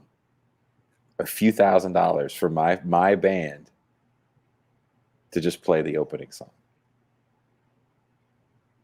You know, so yeah. Yeah. Music is so much of a loss leader that that's why you see people give up so quickly, because it's like, well, we've been losing money for X amount of years. You know, God forbid you have a family while you're doing it. At some point, people are going to look at you and be like, look, dude, you got to grow up at some point. Right. You know, again, talking to James Hart for that first show I did it was a very relatable conversation at some point, but you know, I never signed a major label deal. That dude was on Epic. And he had kind of the common story of a lot of people. They got signed in transition. And getting signed in transition isn't the same for everybody, but for most people that I know that get signed in transition, it means that the people that signed you, the artist and repertoire, or if you hear the term A&R, that's what it is. The people that want to develop your sound and say, okay, well, this is your first record and these are the mistakes you made, but let's do this for the second one. We got these tours booked for you. We have this. We're going to change your image. We're going to do this. Da, da, da, da. When those guys get fired, the people that are sticking up for you, the people that are telling you the right thing to do, that means that you're out there alone, and the label can just go, you're not really our thing. We're moving in a different direction. And a perfect example of how that works on the positive end is a band like Poison. Poison, the man that produced Poison's album, if I can find it, if you remind me, I'll find you the link to this amazing interview. There's a guy I follow that interviews all the hair metal people, from producers to some of the artists. And he definitely gets some in the weeds talk. But apparently when Poison got their deal, it was like how most people get their deals. It's not because someone recognized the talent of Bret Michaels. It was because CC DeVille was having an affair with Scorpion's drummer's wife. And he had some pull, and he brought his producer homie out to see Poison play on the word of his wife. And the dude was like, well, I'm not really digging the music, but there's 2,000 people here at this club on a Friday in the Valley. So I guess people dig it. Okay, I'll produce it. You know, they got Poison to deal with a major. I can't remember if it was Columbia or not. But Poison gets a deal. The producer says it was the worst album he had ever heard. And when he handed the tracks off to the guy that mixed the record, the guy goes, well, they're offering me 3 points, which is 3%, or 10 grand. What should I take? And dude goes, no one's going to buy this record. Take the 10 grand. And of course, the record went on to sell millions. But a big reason why the record went on to sell millions is because Columbia did again, whatever label it was, I can't remember if it was Columbia or not, ended up doing a clearing of all the A&Rs. And they got rid of all the acts. The only thing they had in the books that was done was Poison. So Poison got all the promo money.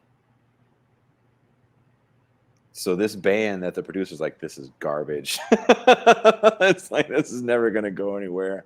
I just did this for a check, whatever. You know, it ends up selling, you know, goes multi-platinum, that first record, and they have a couple more. And again, they're on this, you know, Motley Crue, Def Leppard, Joan Jett tour, where they're playing arenas every night, still almost 40 years later. And their success has nothing to do with, you know, raw talent and making it and hard work and determination, but who one person knew intimately, inverted quotes, and a record label firing everybody and them being the lucky people standing, you know, after the house clearing. Yeah, I mean, and so I guess to round this off and then shift to the last thing I want to talk to you about today, it seems like basically we've decided to sacrifice Woodstock 99 on the entire cultural industry, you know, for the entire cultural industry of the 90s. Also, as a parallel story to the Fire Festival, as if most festivals aren't stupid. like they're dumb business positions. They're kind of a bad idea. They're bad for the consumer because you gotta to make money. You gotta sell water for like $8 a bottle. Six, but in 1998 money. You know, that's all that whole supply and demand thing, right? Especially with Woodstock, there was no like limit. From my understanding, there was no limits like there is now, or you have to buy, right? So the way it works now is, you know, people run out of water at Coachella. I don't think it doesn't happen, but we're there, and we have a coordinator that checks on everybody's levels of everything. And you have to buy your water and your soda from the food and beverage provider. Right. And we're going to charge you more than whatever you would get it at if you could escape down the road. But you literally, even if you're a vendor, you can't escape down the road to go get a bunch of 6-packs of Coca-Cola. So you have to buy Coca-Cola from the food and beverage provider at a marked up price. And we're sitting there constantly waiting for you so we can deliver you more beer, you know, more soda, and you're never going to quote unquote run out because we're the back house store that is going to provide you these, sponsored drinks that people are, you know, Coachella water is $2, but you know, everywhere else, $6 for water, $6 for soda, and you know, beer is going to vary. I think $12 for a beer. I think that sounds about right. When I was there, I actually have my menus still in my computer from the festival. So if anybody really wants to know, I could send you guys some menus of how much things cost at various festivals. So, you know, those problems are preventable now. And there's a pathway to get stuff in where you're not, you know, going to crush people. And again, festivals have become so much of a consumer experience. And music is the back. To me, it's like a mall. It's like a loud mall.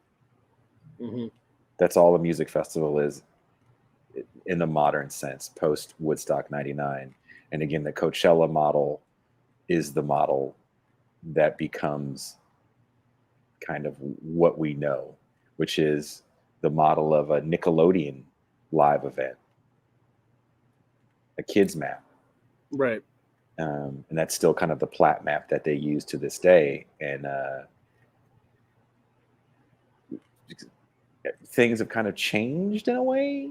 You know, again, I think if there's camera phones in 69 to 94 to 99, I think it's a different experience. I don't think it's going to be as horrible, but I think there's something about Woodstock 99 that is kind of the death of the boomers in a cultural sense. Like, okay, we have to get over this Forrest Gump love affair with the 50s and 60s, and we're going to do it right now with putting the exclamation point on Woodstock 99 being a failure, a generational failure of greed and violence. You know, Rage Against the Machine just did a big tour, and I don't think any stadiums caught on fire. Yeah, you know, it's probably going to be fine. I guess, you know, I wanted to talk to you about your next show. I do a culture show on your channel and on my channel. It's actually the bridge between our two channels, Gaming Materialist. It started off as a gaming show. After a year, we realized we can only talk so much about D&D, so now we just talk about nerd shit. Mostly still gaming, but because there's some big stuff coming down the pipe. And yes, I probably could do a show on tabletop gaming for 40 years and not repeat myself if we were going deep dive, but we're not, because this is the one show where we don't do that that I'm on. And I saw that you are actually making the either brilliant or terrible decision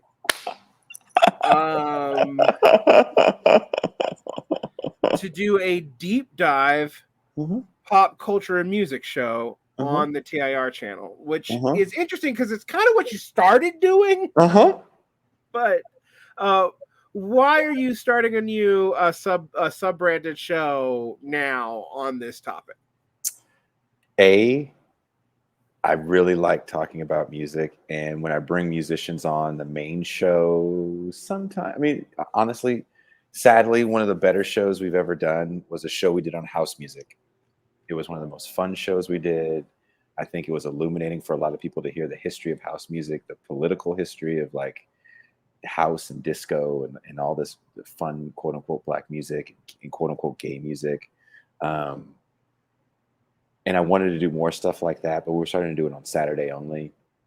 We just did a show with Chris Catrone where we talked about, defending the Star Wars prequels and stuff. I'll probably do light stuff like that on my show, but there's people that aren't necessarily political that I think are interesting. And when I was first starting doing the show, I did a show with a guy named Bob Boyle that had a show called Chico Bon Bon that my now 4-year-old used to just love this show. And I thought the show had some sort of leftist values on the under. And his mom, I wanted to talk to the guy that did it, and I didn't think I would ever get a hold of him because I had 20 people listening to my show. And my son's mom was like, well, I found his email and I sent him an email. So hopefully he'll respond. The guy responded. We had like a 2-hour conversation that was so much fun. He also did the Powderpuff Girls and another cartoon I can't remember, kids cartoon that my daughter knew. But if you look at the annals of shows that have done well, not a lot of people want to hear about the politics of animation or what goes into a kid's show like that. But I thought it was really interesting. So in us doing the show, actually, I mentioned you when I opened up the show. It kind of was a lightning rod for me to say. And then I did a show with my buddy Pasquale Romero, who was in bands like Fear Factory and In This Moment and stuff like that. Pathology, death metal band. Pasquale and I, just like me and you, and I know Pasquale from touring. The conversation that we had on that show, which a lot of people did enjoy, is this much, D, of me and Pasquale hanging out post-show, talking till the sun comes up and having a grand old time. So I was like, what if I got to do this a little bit more, get people involved in the movies that I like. Like I'm a big fan of the Metal Years documentaries. And I sent a video essay that I did about punk and politics to Penelope Spears, and she loved it. And, she had agreed to come onto the show, but she had to wait till a certain time. And imagine having a show where I can have just me and Penelope talk about the third Metal Years that she did, which was about a punk squad, because the music was kind of, I don't want to say dead, but it, in my opinion, it became a bit cliche. A lot of preaching to the choir type stuff, right? And I thought the fact that she only covered the music aspect of it for such a short time in the documentary, and then went off to cover these kids in this punk squad and the life of these kids in this punk squad. I found that way more fascinating than covering the bands. And I mentioned that to her, and again, she got right back to me. She watches the show now. So to have these people that I didn't really think were into what we say, because they always say the same thing to me, you guys, sometimes it gets a little too deep. So what if I have a show that's not as deep, but also it's an entryway into a different way to understand these conversations? Because ultimately what I would like to do is have a true independent alternative media. When I say that, I mean like not being the cheap version of what you usually see, true counter narratives to what people are seeing, true quote unquote history shows, that, you know, we both do. So having a show where I have, it'll be a little easier to get certain artists on, you know, pitching James was hard because when people see what we talk about, they're like, that's not really what I do. So no one wants to look stupid. Yeah, I believe it or not, I've had trouble with that with scientists in particular. I've tried multiple times to get scientists on, and they're always thinking I'm going to flank it with some political thing that they're like, no, I'm just legitimately interested in what you do. I have, you know, the great thing for me in left podcasting, there's been two things that I've been really focused on, and one of them is including more women and not the same 5 women from Jacobin that we all have on. I mean, I have no problem with having them on my show. I mean, like, but like, I literally was like, okay, well, everyone met their female representation ratio by X number of women, and also dealing with the audience response to that, I often focus actually on academics because people treat female professors very differently than they treat just random women, unfortunately. Even when those women are political activists or whatever, they have a book or, you know, they're media presenters. That's one element of it. And the culture stuff has been a way for me to do that. When I do film shows, that's my passion. Mm-hmm. I do it very differently than our comrades over at Movie Night Extravaganza do it. I have, you know, I'm very academic. I did a film podcast irregularly for like 7 years. And I've thought about doing a music podcast. The reason why I've not done a music podcast in the past was rights issues, because I'm like, well, how the fuck am I going to talk about music when we can't hear it? Like, I thought it was going to be a problem, dude, because I definitely wanted to play some of their music, and I linked it in the thing, and I felt fine. Ultimately, and you know, this is my own hubris. I was like, I could make, if I have a rapper on, I could definitely make a more rap style beat. You know, but I think the show is just going to be, the intro music is going to be this doomier, heavier thing, and it just is what it is. Like, I don't really want to get into the copyright hell, and these guys all understand that, but I'm pretty excited for what we're about to do, because Pasquale also worked in film in LA while he was, you know, pursuing his musical career, like a lot of people do in LA. I think more often, you know, people don't really realize how many guys they think that are like quote unquote made it, or they're like day jobs. And if you live in LA, having a day job in Hollywood is pretty common. Right. Ironically, one of my favorite podcasters who will be returning to my show after recovering from a major injury, Jason of Regrettable Century, is also has a day job around film production. It's like, you know, I no longer think that's true, but it's a lot more common in LA than people think. So common. You know, there's a culture of even, you know, assistants. It's LA is. I was just there. It's such a different beast. There's a reason why I like my distance from it here in Mexico. Like, I'm close enough. But you know, that's to me, that's more almost an off-air conversation about like how LA and why LA people need to do, you know, they want to do stuff in, and why. And there's a reason why I never made the move to LA, and it has nothing to do with me being too cool for school. It was just more like I didn't really dig the vibe. It's a real like, what can you do for me vibe. And I would never get the environment that I got in Oakland at the studio where I lived in LA. Unless somebody saw something in me that was, you know, oh, you know that guy, and I want to get next to that guy, so I'll be cool with you. Or you're on this label and this is your manager, so I'll be cool with you. Like, that's, I can't do it. Yeah, it's a complicated situation. I mean, all of our lives would be very different if we lived in LA.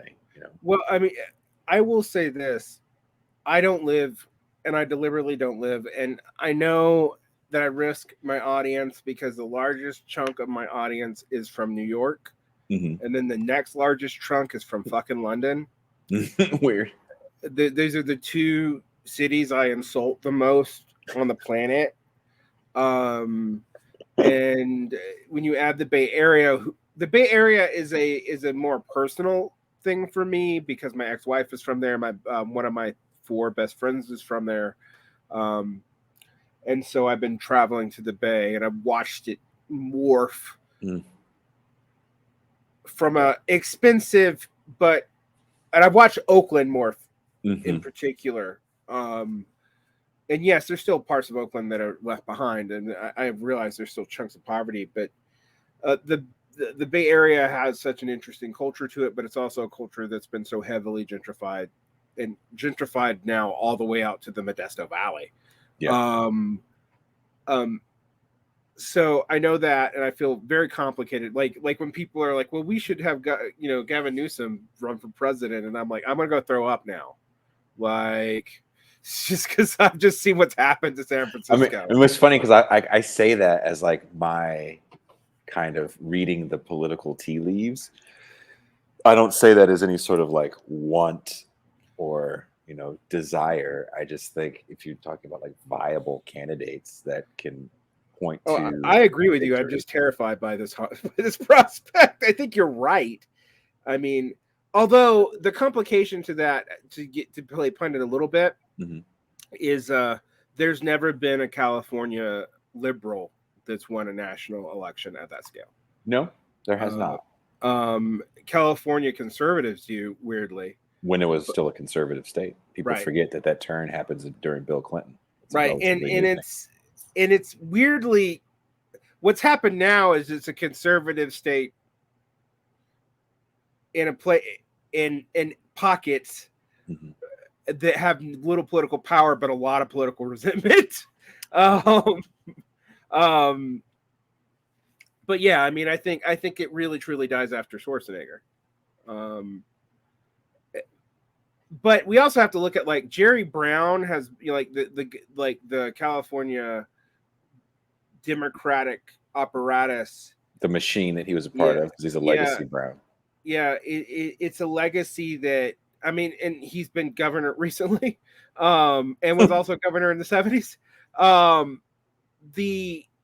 That apparatus is still there. I don't know how well that actually translates to the rest of the country.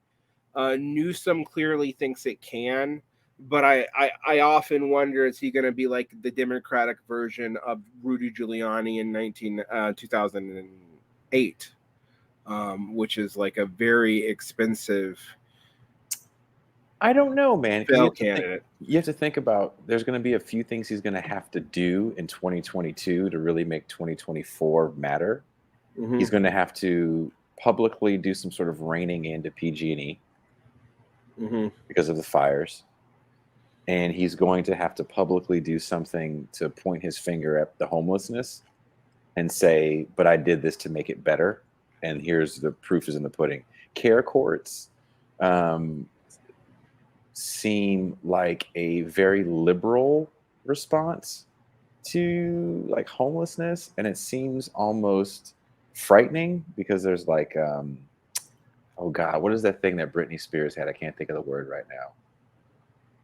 Conservatorship, involved. And it's not, I don't think they're, in reading about them, I'm like, this isn't as good as even collaborative courts. So, but still from a liberal perspective, and also Project Roomkey on its face is a big first step in looking at how to handle housing with single room occupancy, with taking over hotels, which they, the state bought quite a few in different counties, bought quite a few. So being able to be like, well, I did this and we got this many people off of said street. Crime rates went down. You know, when you're going to look at pure numbers, in a major metropolitan area, The Bay Area has a pretty low crime rate, but I mean, it also always has had a pretty low crime rate for that. you know, certain things are up, right? Petty theft is still up, you know, and again, I think that's Chesa Boudin's thing. I think when you look at just plain numbers and you go, what the hell are you talking about? Everything's fine. You know, you're not really addressing, you know, you're being almost flippant to the fact that people really are getting windows busted out constantly, which is really effing annoying. And then there are also people getting lumped in the head for BS. But I think he'll be able to point to a few victories, but a lot of it to me depends on, can he rein in PG&E either by the end of this year or the beginning of next year, like have a real big program to do that. My only pushback is, I think you underestimate how much the country hates California. No. I know you know this. I know you've traveled around the country. All over, yeah. But like in some ways, I could definitely see him being the replacement for Biden, but I can also see him losing, because when I think about Democrats,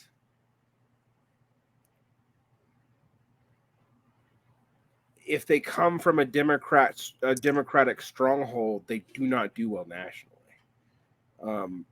Now, this is all secondary pundit crap, and it's, you know, I have nightmares about the world being turned to California, but I also know that Gavin Newsom couldn't do that as president. There'd be no way. The executive structure is very different.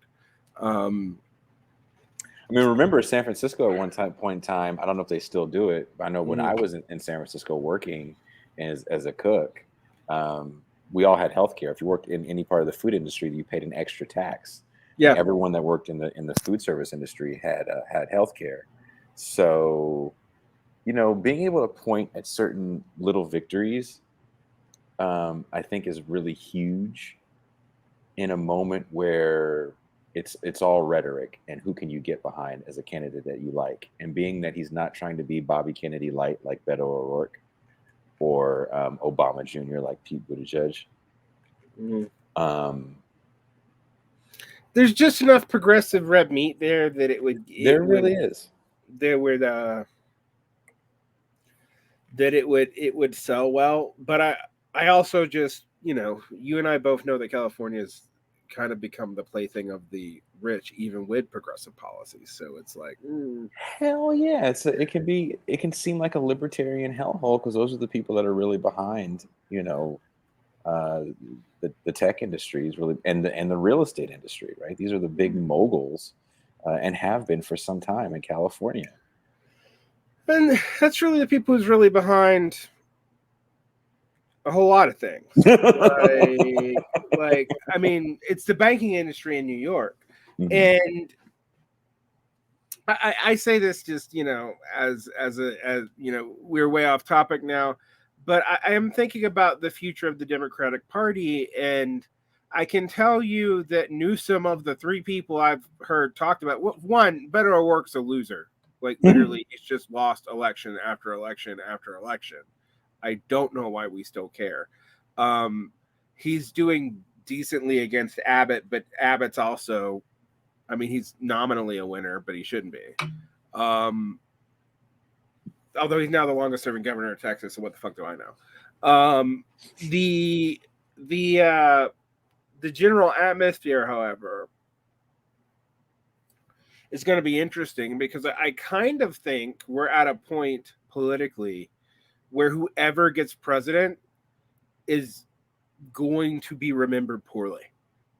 The number of problems and the lack of the ability of even a fairly unified Democratic Party to handle these problems is not something that's going to just be turned around by a key executive figure.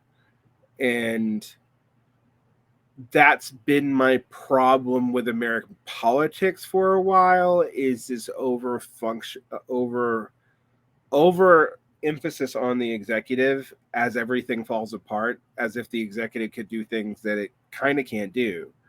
In some ways, you know, the leader of the free world has more power than a California governor, but in other ways they don't. And that's, you know, like for example, both in the case of California and in the case of Florida, so you two polar opposite poles here. Governors have pulled stunts that you just could not do without causing a constitutional crisis. Yes. And even someone as reckless as Trump couldn't pull off. Like, I mean, what's weird about our government is there's so much that's kind of held together just by like unstated norms and no law or tradition or anything, and then there's a whole lot that really is rock solid, and you're going to hit a wall. And I think we're in an interesting time period for that. You know, we're in an interesting time period for. What's that? A president that will be elected strictly off the amount of drama that they can create.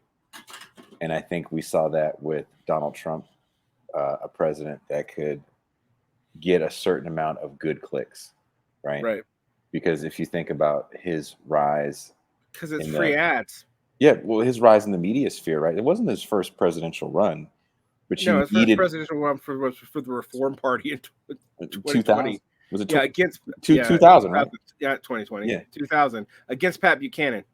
So Donald Trump, to be taken seriously, needs George Bush Jr. to be president for 8 years, and you need 8 years of Obama for Donald Trump to truly be taken seriously as an outside candidate.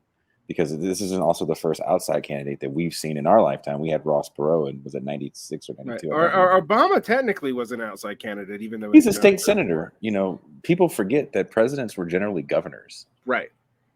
Bill that Clinton, only really Bush, changed. That most of them are governors until Reagan, Carter, Bush, Reagan, Carter, Nixon. Actually, thinking through the 20th century, you got to go pretty far back. Yeah, not to happen.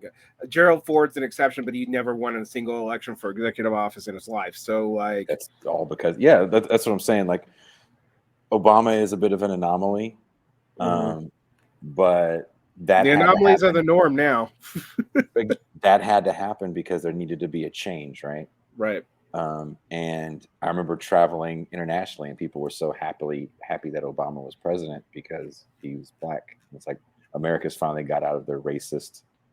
They're letting go of their racist, the Stone Age, and we all know that that's not 100% true. But Gavin Newsom, in my opinion, can produce great content. And when we think about Donald Trump running against quote unquote Bernie Sanders, like quote unquote running against Bernie Sanders, like I don't think that race was supposed to happen because those two people break kayfabe together. And Hillary Clinton isn't the baby face, and I'm using wrestling terms now, to be the foil to Donald Trump. Bernie Sanders was that baby face. And yeah, who knows how that goes, but yes, it's a very different election. But I think the anti-hero as hero is kind of proven false because a lot of people wanted Trump to be the anti-hero as hero because we have a love affair for the anti-hero. Right. Dirty Harry, John McClane, we love the anti-hero. Shit, watch Law and Order. But the baby face that Gavin Newsom is perfect for the Republican Party. He's perfect. He's like tailor-made for the Republican Party. And when the news media gets the first debate, they're going to lose their mind at the ratings. People loved hating. Think about how much Donald Trump coverage got in just the independent media sphere when his name was on anything, you got clicks because people love to hate watch, love to see the owning moment of talking about how stupid he is. All that's still coverage. He just dominated a news cycle. You would think he was the most important person in the world. And it's just, he's the emperor. We all know he's not wearing any clothes. Even his supporters are, it's not the same. Mostly aware. I Yeah. mean, yeah. No, it's interesting. I mean, you think about Newsom versus DeSantis, and which is like everybody's grudge match. That's the wet dream for news media. They're like, we can't wait to give you this because we can give you the liberal versus the conservative, and this is better than OJ. If you think about the 90s, back to this whole thing about reality and Woodstock 99 and what is reality. Why was the OJ Simpson trial the trial of the century? He wasn't, quote unquote, famous when this happened. He wasn't doing any Naked Gun movies. He was Orenthal, the slow walking, bad knee having dude that used to jump over the planes. He was in some Naked Gun movies. He was in some Naked Gun movies a few years back. That's all he was. But that becomes the trial of the century, and Nicole Brown Simpson's name becomes, kind of synonymous with intrigue and a political moment. There's no politics in OJ. Right. None whatsoever, but we are captured by this moment, and this becomes our reality. The OJ Simpson trial preempted playoff basketball. Playoff sports took a back seat to OJ. Again, this is a non-political moment. Why is that the trial of all the trials? You know what wasn't the trial of the century? Enron. Right. Why? It's not sexy at all. I think Enron was more relatable to the average person because when I was in the Gulf of Mexico, I met so many retirees that had to come back and work because their pensions were looted by people that had invested in some of those, Enron and WorldCom. They had to literally come back and work. Dudes in their 70s. So yeah, there's no aspirational nonsense in that. But when we think about defining moments of the 90s, if it's Woodstock 99 and OJ, maybe the fall of the wall. You know what no one ever throws in there? The Balkans. Balkan Wars never come up. Honestly, the fall of the wall barely ever comes up. Barely. I mean, that's 80s, but still, it hardly ever comes up. Was it 91 when it comes down? Officially comes down? I think, it officially comes down in 91. It more or less comes down, and I think 89 they start chipping away. In 89, yeah. But again, it's like what we believe is like reality and what is really important is kind of trivial, but it's an emotional charge that you get when you think about OJ the wife beater or the railroaded black man. All these things play on this emotional note that we get so tied up in. Scott Peterson. That happens every day. Yeah. But also when we think back to the news programs, the 60 Minutes, the Nightlines, the 2020s, and all these other shows, they're true crime shows. And if that's what we think reality is, then now we have no understanding of how the quote unquote justice system works. I mean, we kind of never did. But no, I absolutely agree with you there in the sense that we really are in a time where,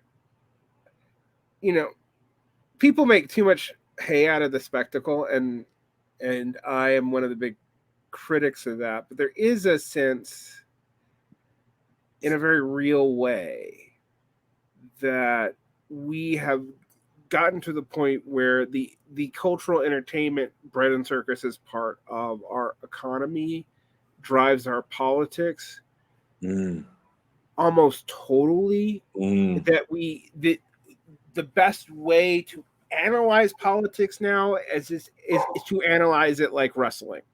And that has been a trend that really began as early as the 60s. But that being completely true, where the stages of how you come up as a politician have eroded bit by bit by bit. And despite having